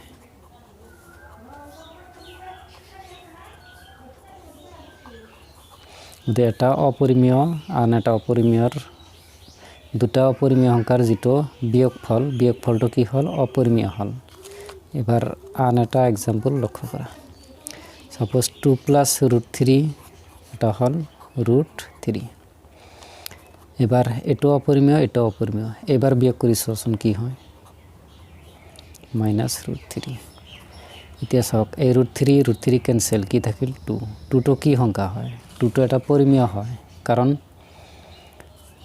ইয়াক 2/1 অৰ্থাৎ p/q আকৃতিত লৈ লব পাৰি pq দুটা অখণ্ড সংখ্যাৰ ভিতৰত থাকিব লাগিব এই pq অখণ্ড সংখ্যা হ'ব লাগিব অৰ্থাৎ এই দুটা অখণ্ড সংখ্যা হ'ব লাগিব এই দুটা তো অখণ্ড সংখ্যা হয় অখণ্ড সংখ্যা আছিল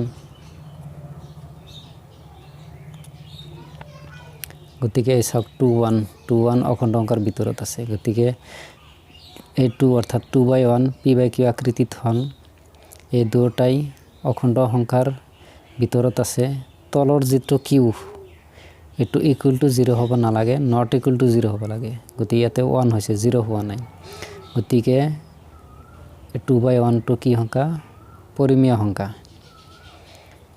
গতিকে ই p/q আকৃতিত আছে গতিকে ই এটা পৰিমেয় সংখ্যা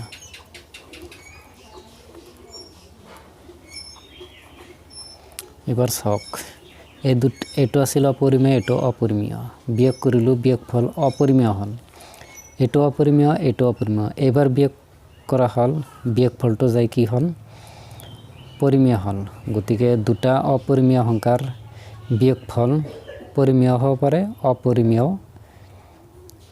দুটা অপৰিমেয় সংখ্যাৰ পূৰণফল পৰিমেয় বা অপৰিমেয় হ'ব পাৰে एग्जांपल সক suppose 2 root 2 আৰু এটা হল root 2 2 root 2 তো অপৰিমেয় সংখ্যা root 2 এটা অপৰিমেয় সংখ্যা এই দুটা পূৰণ কৰক চাও কি হয় 2 root 2 to root 2 root 2 root 2 root 2 square root কাটা 2 into 2 4 4 to কি পৰিমেয় সংখ্যা ইয়াক p/q আকৃতিত লৈ যাব পাৰি গতিকে এটো এটা অপৰিমেয় সংখ্যা এটো অপৰিমেয় সংখ্যা এই দুটাৰ পূৰণফল লাষ্টত গৈ কি হল পৰিমেয় হল এবাৰ সক সাপোজ root 2 আৰু হল root 3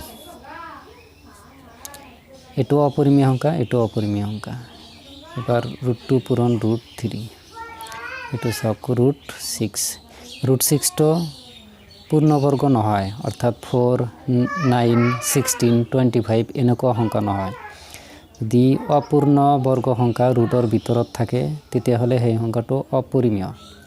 গতিকে এইটো আছিল অপৰিমেয়, এইটো অপৰিমেয়, দুটা পূৰণ কৰিলোঁ, লাষ্টত গৈ পৰিমেয় হ'ল। আকৌ ইফালেও অপৰিমেয়, ইফালেও অপৰিমেয়, এইবাৰ পূৰণ কৰিলোঁ অপৰিমেয় হ'ল। গতিকে দুটা অপৰিমেয় সংখ্যাৰ পূৰণফল পৰিমেয় হ'ব পাৰে আৰু অপৰিমেয় হ'ব পাৰে। দুটা অপৰিমেয় সংখ্যাৰ হৰণফল পৰিমেয় বা অপৰিমেয় হ'ব পাৰে। এক্সাম্পল চাওক, সাপোজ 2√3 আৰু হ'ল √3। এইটো এটা অপৰিমেয় সংখ্যা, এইটো এটা অপৰিমেয় সংখ্যা।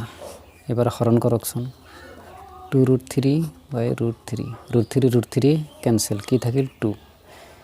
ই এটা পৰিমেয় সংখ্যা। আকৌ সাপোজ √5 √3, ই এটা অপৰিমেয় সংখ্যা, ই এটা অপৰিমেয় সংখ্যা। এবাৰ হৰণ কৰক √3, এইটো এটা কি অপৰিমেয় সংখ্যা।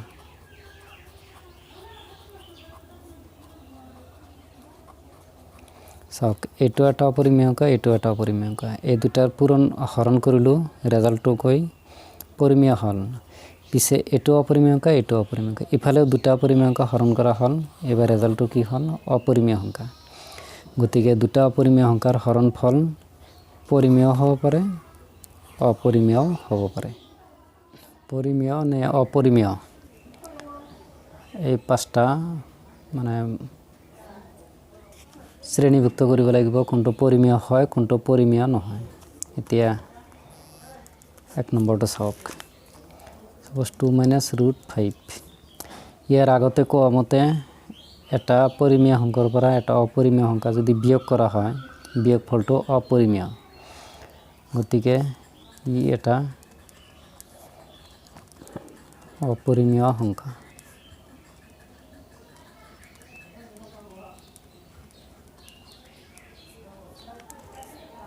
এবার 2 নম্বরটা চাওক, 3 + √23 - √23। 3 + √23 এখানে একো নহয়, জাস্ট লিখক। এতিয়া এই -√23 আৰু +√23 কেনসেল, 3। গতিকে ই এটা কি 3ক p/q আকৃতিত প্ৰকাশ কৰিব পাৰি। গতিকে ই এটা পৰিমেয় সংখ্যা।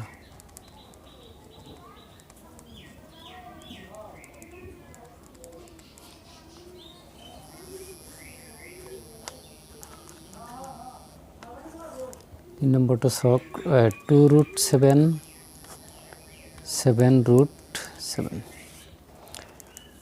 √7 কেনসেল, কিমান থাকিল 2/7। ই p/q আকৃতিত আছে।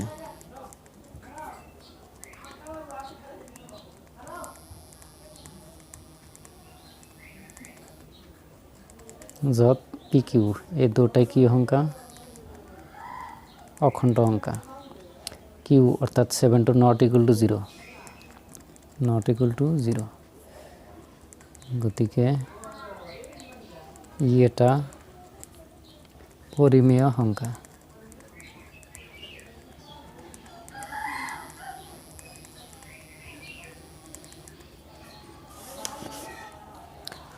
নম্বৰ 1/√2।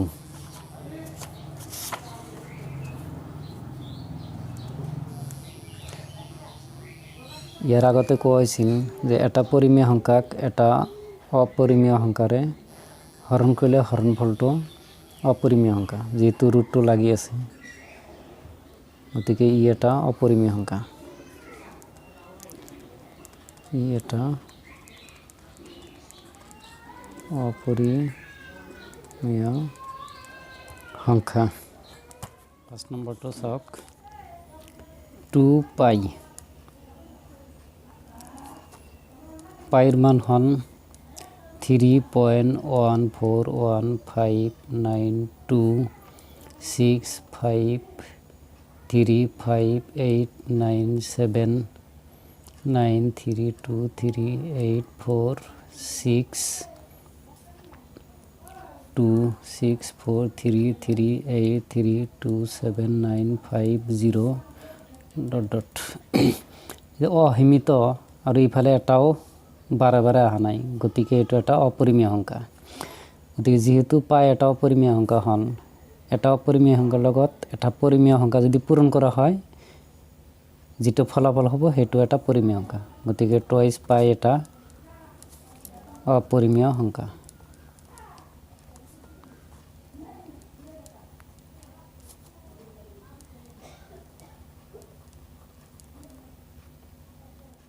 সৰল কৰা 3 plus root 3 3 minus root 3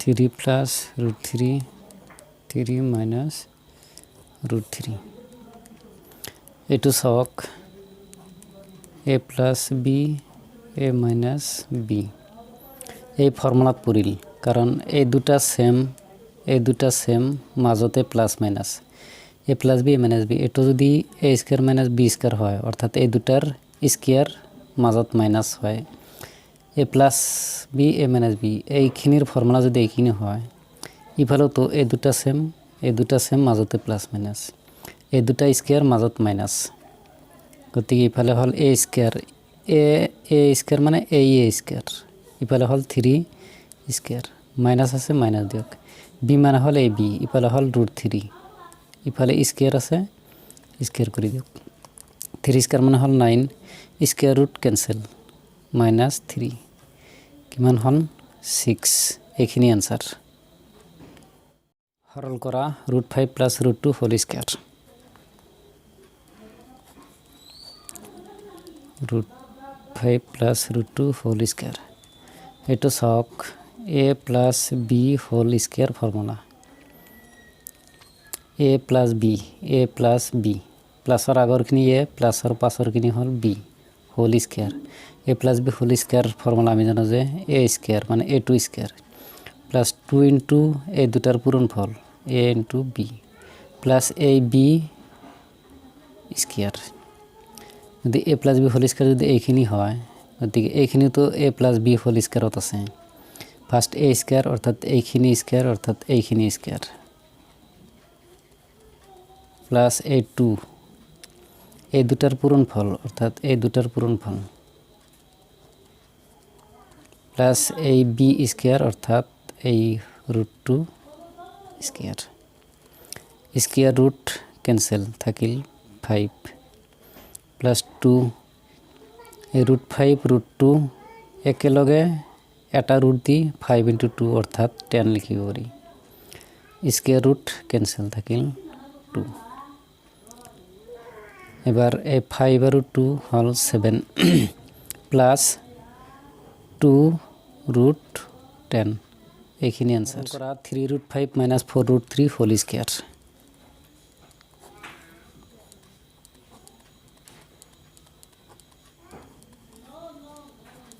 এটো সক a minus b whole square এই ফর্মুলাত আছে এই ফর্মুলাটো কি আছিল a স্কয়ার মাইনাস যেতিয়া হ'ব তেতিয়া মাইনাস ইবাল হয় 2 into a দুটাৰ পূৰণফল প্লাস ab স্কয়াৰ অৰ্থাৎ a square minus 2 into a দুটাৰ পূৰণফল প্লাস ab হোল স্কয়াৰ এতিয়া এটো সক মাইনাসৰ আগৰখিনি a মাইনাসৰ পিছৰখিনি b মাইনাসৰ আগৰখিনি a এইখিনি হল a মাইনাসৰ পাছৰখিনি এইখিনি হল b a minus b whole square যদি এইখিনি হয় এতে এইখিনি তো সেম কৈ যদি ভাঙাই দিও এইখিনি হল a মাইনাসৰ আগৰখিনি হল a square minus 2 into a দুটাৰ পূৰণফল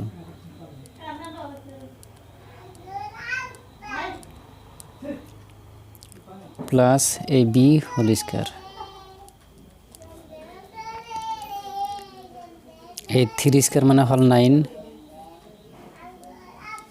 square root cancel 5 minus 2 into 3 4 4 2 into 3 6 6 into 4 24 এই root 5 পূরণ এই root 3 এই দুটা মিলে হল root 15 plus 4 square মানে হল 16 square root cancel into 3 9 into 5 45 minus 24 root 5 plus 16 into 3 48 এবার 45 আর হল 48 93 মাইনাস এখানে হল 24 root 15 এইখানে आंसर পাইর বিতর্ক আর ইয়ার সমাধান রিজলিউশন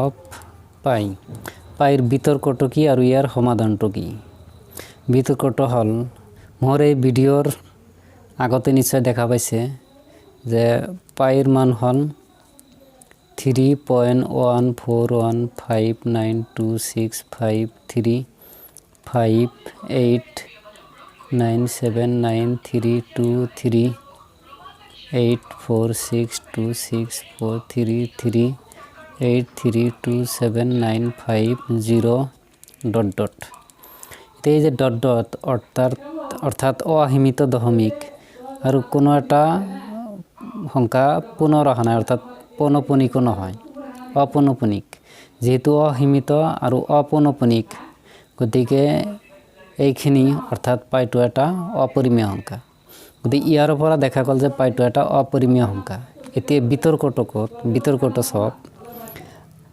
আমি পাই সমান সমান 22/7 লিখো মাজে মাজে এই অনুপাতটো আহিল যে এটা বৃত্তৰ যেটো সারকামফারেন্স পরিধি এই পরিধি আর ইয়ার যেটো ব্যাক এই পরিধি আর ব্যাকর যেটো অনুপাত হেতু সদায় 22/7 অনুপাতত থাকে যাক আমি পাই বুলি লিখো একেটা পাই ইফালে হল অপরিমেয় সংখ্যা কিন্তু বৃত্তৰ অনুপাতৰ সংজ্ঞা অনুযায়ী যেটো পাই হেতু হল 22/7 এতিয়া কথা হল 22/7 ই এটা পরিমেয় সংখ্যা কারণ ই p/q আকৃতিত আছে pq দুটাই অখণ্ড সংখ্যাৰ ভিতৰত আছে q2 not equal to 0 অর্থাৎ এটো 0 আহা নাই 7 হে আহিছে গতি দেখা গল 22/7 এটা পরিমেয় সংখ্যা গতি একেটাই পাই ইফালে হল অপরিমেয় সংখ্যা আৰু সেই পাই বৃত্তৰ অনুপাতৰ পৰা যদি কও 22/7 যেটো এটা পরিমেয় সংখ্যা গতিকে একেটা পাইতো এটা সময়ত অপরিমেয় সংখ্যা এটা সময়ত পরিমেয় সংখ্যা হ'ব নোৱাৰে গতি এতিয়া সমাধানটো হল যে এই যে পাইৰ মান 22/7 ই এটা আখন্ন মান অৰ্থাৎ পাই ইকুয়াল টু 22/7 ই এটা আখন্ন মান নট দা এক্সাক্ট ভ্যালু হলে এই পাই যে অপরিমেয় সংখ্যা ইয়াক বিৰোধিতা কৰিব গতিকে পাইৰ মান 22/7 ই এটা আখন্ন মান অৰ্থাৎ অ্যাপ্ৰক্সিমেট ভ্যালু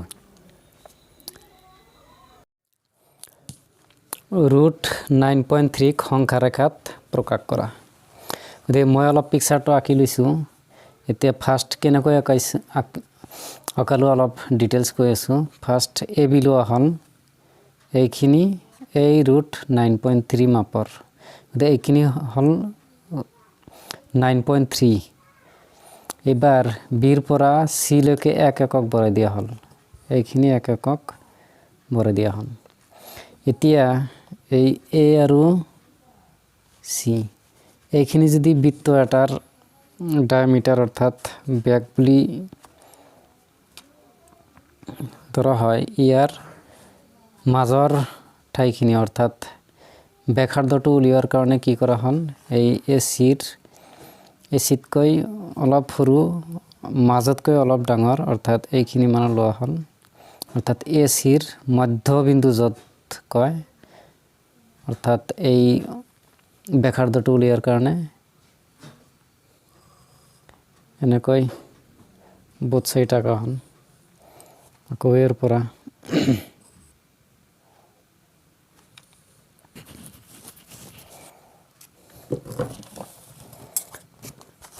এইবাৰ এইখিনি সংযোগ কৰি দিয়া হন। সংযোগ কৰাৰ পাছত এইবাৰ এই বিৰ পৰা এই বিৰ ওপৰত লম্ব টনাৰ বাবে এনেকৈ ফাৰ্ষ্ট 60 ডিগ্ৰী এটা আঁকা হন। ইয়াৰ পৰা আকৌ 120 ডিগ্ৰী আঁকা হন।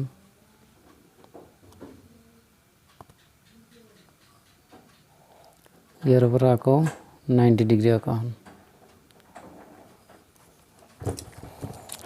এবাৰ এইখিনি সংযোগ কৰি দিয়া হন।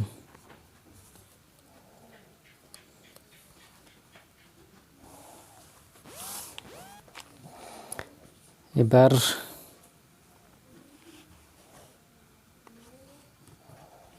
এই ওডি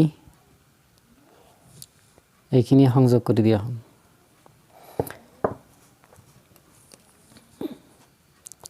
এতিয়া এই বিডিৰ সমান বৃত্তচাপ এটা আঁকালে সংখ্যাৰেখাটোত এই ই বিন্দুত কাটে। এই ইটোই হল নির্ণয় রুট 9.3 অবস্থান।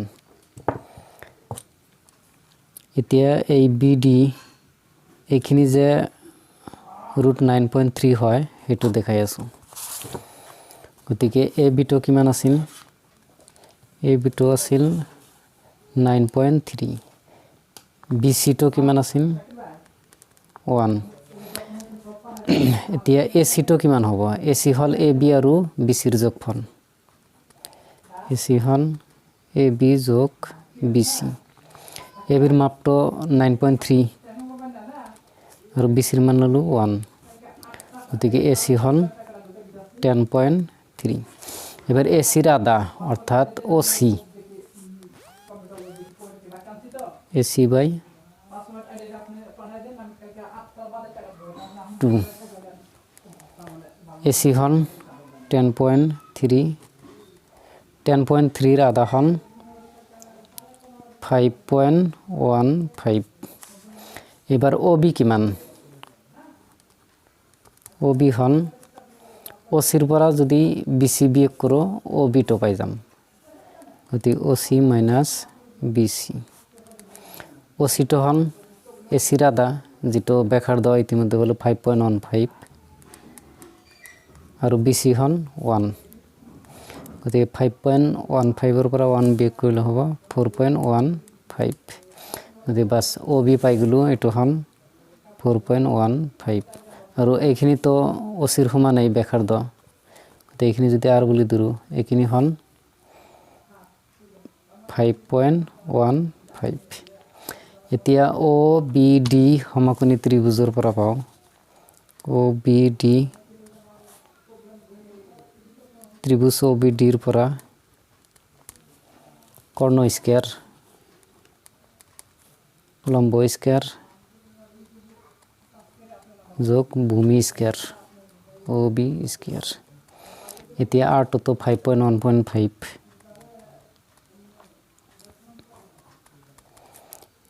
বিডি নাই, বিডি তো বাহির করিম। ও বি হল 4.15।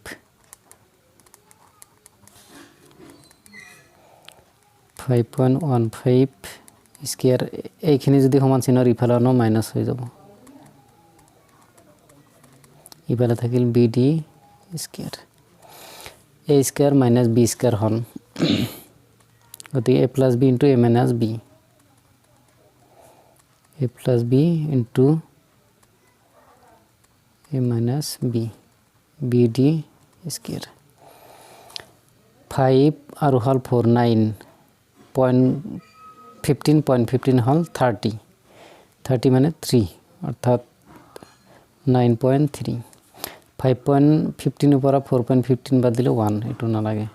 বিডি স্কয়ার। স্কয়ার যদি উঠাই দিও ইফালে রুট আহি যাব, গতি বিডি থাকিব। বিডি সমান সমান √9.3। গতি √9.3 হল বিডি অর্থাৎ এইখিনি। এতে বিডি বৃত্তচাপ এটা অঙ্কন করলে ই বিন্দুত কাটে এই ইটো হল নির্ণয় √9.3 এর অবস্থান। পরিমেয়করণ করা 1/√7, অর্থাৎ এটো হল লব, এটো হল হর। এই হরটো যে আছে এটা অপরিমেয় হয়ে আছে, ইয়াক পরিমেয় করিব দিছে।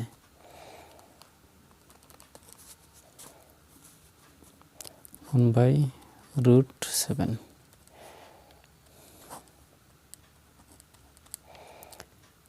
ইফালে √7 আছে আর এটা √7 এর পূরণ করিম, এই উপরতো পূরণ করিম। √7 ক্যান্সেল, হে একে থাকিল।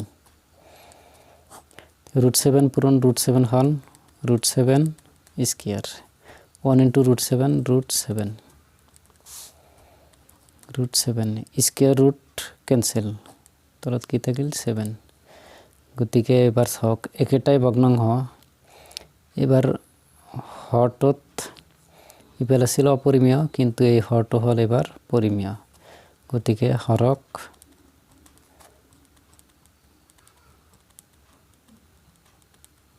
পরিমেয়করণ করা 1/√5 প্লাস √2, 1/√5 প্লাস √2। এটা সবাই ইয়াতে যদি প্লাস থাকে মাইনাস থাকা এটারে পূরণ করিব লাগিব। √5 প্লাস √2, √5 মাইনাস √2। গতিকে এটা বেশি লিখিলো, এটা উপরতো লিখিব লাগিব। √5 মাইনাস √2, √5 মাইনাস √2, √5 মাইনাস 2 ক্যান্সেল, হে একে থাকিল। এবার ছক a plus b, a minus b, এটা হল a square minus b square. উপরত কি থাকিল এইখানে, স্কয়ার রুট ক্যান্সেল, 5 থাকিল। স্কয়ার রুট ক্যান্সেল, 2 থাকিল। উপরখিনি থাকক। √5 মাইনাস √2, 5 মাইনাস 2 3, 3 টো হর হল। হরটো আছিল অপরিমেয়, কিন্তু এবার হরটো হল পরিমেয়। গতিকে হরক পরিমেয়করণ করা হল। হরক পরিমেয়করণ করা এইখিনিত। এই হরটো অপরিমেয় হয়ে আছে, ইয়াক পরিমেয়করণ করিব লাগে। দিছক ইয়াতে প্লাস আছে, মাইনাস থাকা এটারে পূরণ করিম।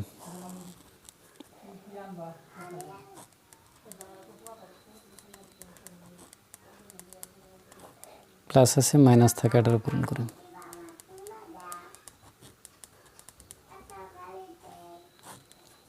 উপরে এখানে লিখক।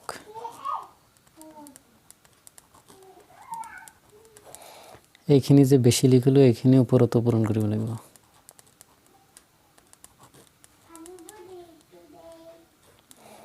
এইখিনি আর এইখিনি ক্যান্সেল, হে একে থাকিল।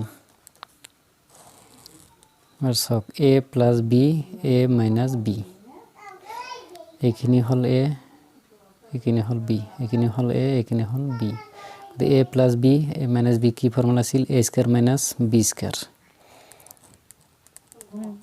a square minus b square. এবার এইখিনি আর এইখিনি সেম যদি থাকে স্কয়ার হয়ে যাব। যেনেকুৱা x পূরণ x, x square, a plus x, a minus x whole square হয়ে যাব। অর্থাৎ এই দুটা পূরণ স্কয়ার হয়ে যাব। এবার square root cancel, a plus x, square root cancel থাকিল a মাইনাস x। এবার এইখিনি হল a মাইনাস, এইখিনি হল b, a minus b whole square, a square minus 2ab plus b square, a square মানে এইখিনি square, a square minus 2 into a, a মানে এইখিনি, ইন্টু b, b মানে এই যে এইখানে, প্লাস b স্কয়ার মানে এইখানে square. Square root cancel a plus X minus 2 into উপরে এখানে লিখক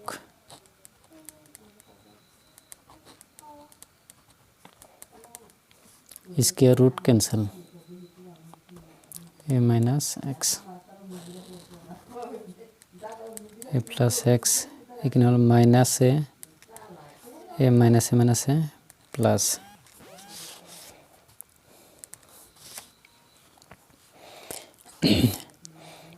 এতিয়া a minus X a plus X cancel এই এ আৰু হলে এ 2a আৰু ইফালে হল minus 2 a plus X a minus X minus A plus A cancel X আৰু এক্স হল টুৱাইছ এক্স ওপৰত 2 এটা কমন যায় ইফালে থাকিল এ 2 তো কমন আইলে লৈ ইফালে থাকিল a plus X a minus x তলত থাকিল এক্স গতিকে এক্স ইয়াতে কোনো রুট নাই গতিকে এটো এটা পরিমেয় গতিকে হরটো এখানে হল লব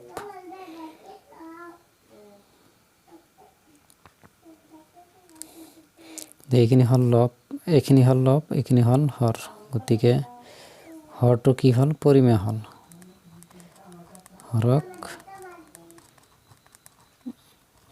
পরিমেয়করণ করা যদি x equal to 1 plus root 2 হয় তেন্তে দেখুয়া যে x minus 1 by x whole cube equal to 8 অর্থাৎ এইখিনির হোল কিউবর মান 8 বুলি দেখাব লাগে দি আছে x ইকুয়াল টু এইখিনি গতিকে লিখক দি আছে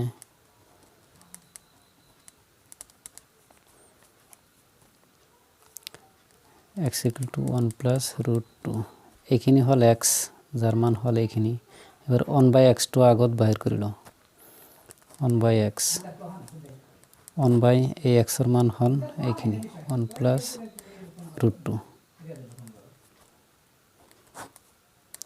1 প্লাস রুট 2 ইয়াতে প্লাস আছে গতিকে মাইনাস থকা এটারে পূরণ করিম 1 মাইনাস রুট 2 এইখিনি বেশি লিখিলো উপরত লিখিম a plus b a minus b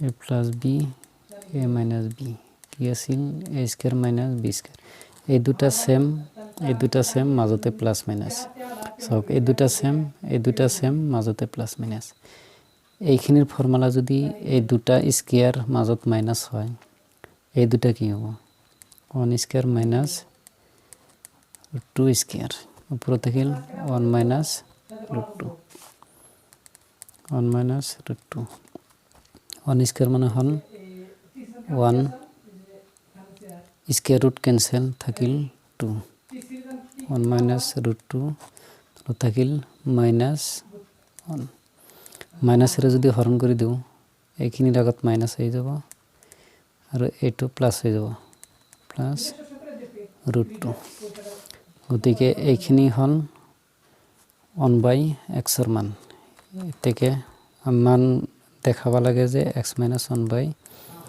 এইখিনির মান 8 x minus 1 by x cube এইখিনির মান 8 বুলি দেখাবা লাগে এতিয়া x এর মান দিয়া আছিল 1 plus root 2 minus 1 by x এর মান এই মাত্র বলো মাইনাস 1 প্লাস root 2 তার উপরত হল cube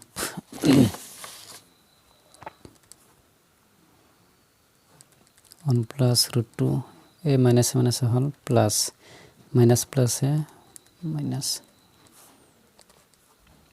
minus root 2 plus root 2 cancel 1 আর 1 হল 2 তার উপরত কিউব 2 কিউব মানে হল 2 3 বার 2 into 2 4 4 into 2 হল 8 গতিকে x minus 1 by x whole cube equal to কি হল 8 হল শর্ট সূচকৰ বিধি কেইটামান বিধি আলোচনা কৰা হল suppose a power m A power N. এই এটোক ভূমি বুলি কয়, এমটোক সূচক বুলি কয়। এইটো ভূমি, এইটো সূচক। এনেকৈ দুটা ভূমি যদি সেম থাকে, সূচক যদি বেলেগ বেলেগ হয়, ইয়াক এনেকৈ লিখিব পাৰি। ভূমি দুটা সেম ৰাখি এটা হৈ যাব আৰু এই দুটা পূৰণ হৈ যাব, সূচক দুটা এম ইনটু এন। এতিয়া যদি এনেকুৱা হয় যে 2 স্কয়ার 2 3, গতিকে ভূমি দুটা মিলি এটা হৈ যাব, এই দুটা পূৰণ হৈ যাব। 2 × 3 6।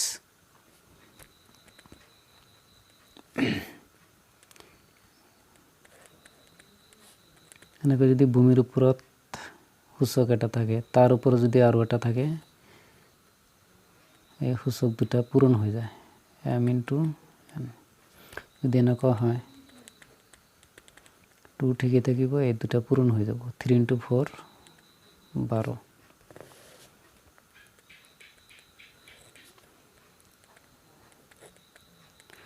যদি এনেকুৱা থাকে যে ভূমি দুটা সেম, সূচক দুটা বেলেগ বেলেগ, এনেকুৱা যদি হৰণ আকাৰে থাকে, তেতিয়া এই ভূমি দুটা মিলি এটা হৈ যাব, ওপৰটাৰ পৰা তলৰটা বিয়োগ হৈ যাব। এমটো এনতকৈ ডাঙৰ। যদি এনেকুৱা হয়, সাপোজ 2 3 2 2, এই দুটা মিলি এটা হৈ যাব, এইটো ইফালে বিয়োগ হৈ যাব। 3 - 2, 3 - 2 হ'ল 1, 2 × 1 মানে 2, এনেকুৱা। A power 0 always 1, a power 0 সদায় 1 হৈ যাব। এতিয়া x power 0 1, 2 power 0 1, m power 0 1, 50 power 0 1। যিকোনো সংখ্যাৰ ওপৰত পাৱাৰ যদি 0 থাকে, 1 হৈ যাব। 1/a পাৱাৰ n, এই এৰ ওপৰত পাৱাৰটো -n, 1টো গুচি গৈ -n হৈ যাব। যদি এনেকুৱা হয়, 1টো গুচি গৈ x পাৱাৰ -n হৈ যাব। যদি এনেকুৱা হয় 2 কিউব, 2ৰ ওপৰত এই -3টো পাৰ হৈ যাব।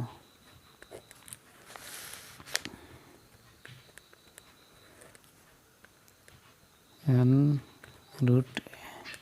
যদি এনেকুৱা হয়, এই এৰ ওপৰত এই এনটো 1/n হৈ যাব।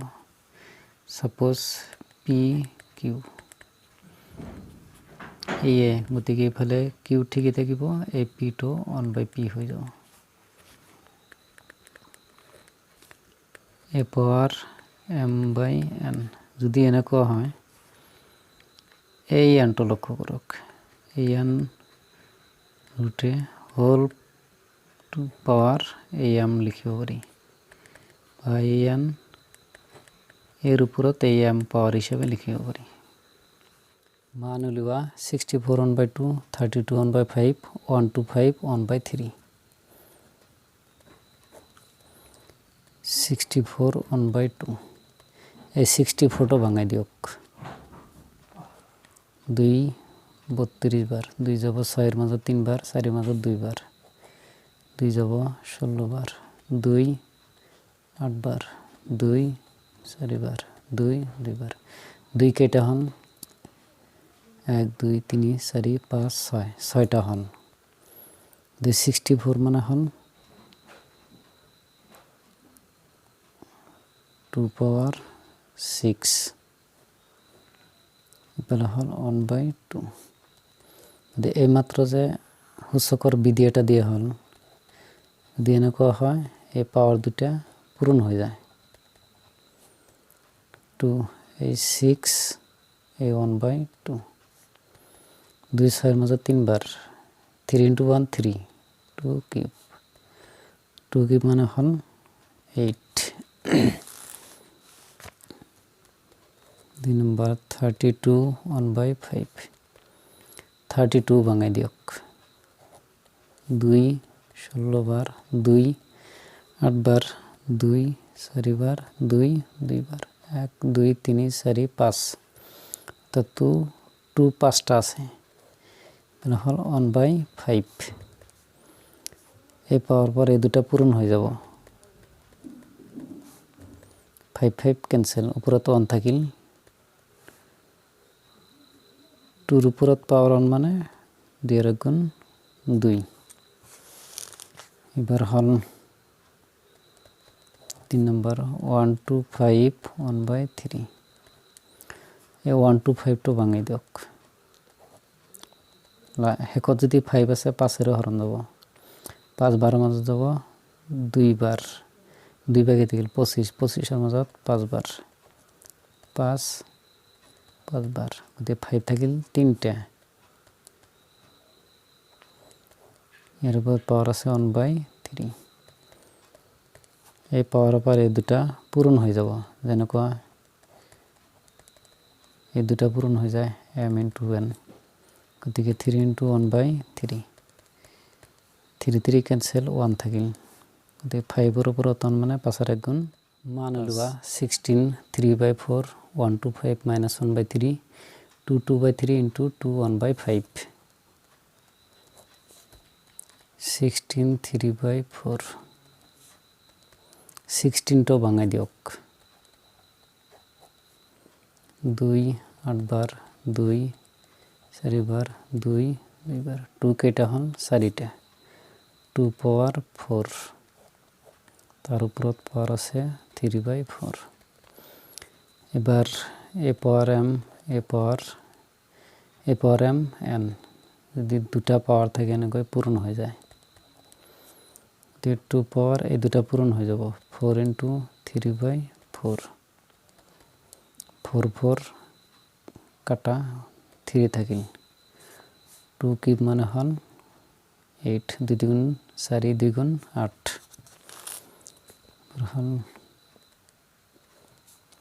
125 - 1/3 এই 125 টো ভাঙাই দিয়ক 5 যাব 12 মাজত 2 বার 10 2 বাকি থাকিল 5 25 এর মাজত 5 5 বার 5 যাব 25 এর মাজত 5 বার গতিকে 5 থাকিল 3টা তার উপরত পাওয়ার আছে 1/3 এই দুটা পূরণ হয়ে যাব 3 *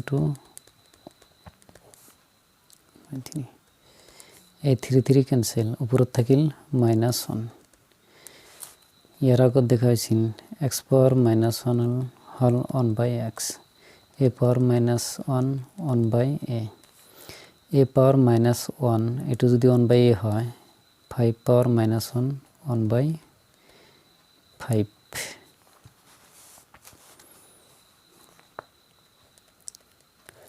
3 নম্বর 2 2/3 2 1/5 এটা সক এই ভূমি দুটা সেম আছে গতিকে ভূমি এটা হবে এই দুটা প্লাস হয়ে যাব 2/3 + 1/5 a power m a power n যদি নাকো হয় এই ভূমি দুটা যদি সেম হয় এটা হবে এই দুটা প্লাস হয়ে যাব এবার এইখিনি অলপ সরল কৰিব লাগিব 3 আৰু 5 এৰ লসাগুলো 3 আৰু 5 এৰ লসাগু হল 15 অৰ্থাৎ 15 হল আটাইতকৈ সৰু সংখ্যা যেটোক নেকি এই দুইটা সংখ্যাৰে ভাগ কৰিব পাৰি এবার 3 15 এর মাজত যাব 5 বার 5 * 2 10 5 যাব 3 বার 3 * 1 3 10 + 3 হল 13 ইকুয়াল হল 15 এইখিনি आंसर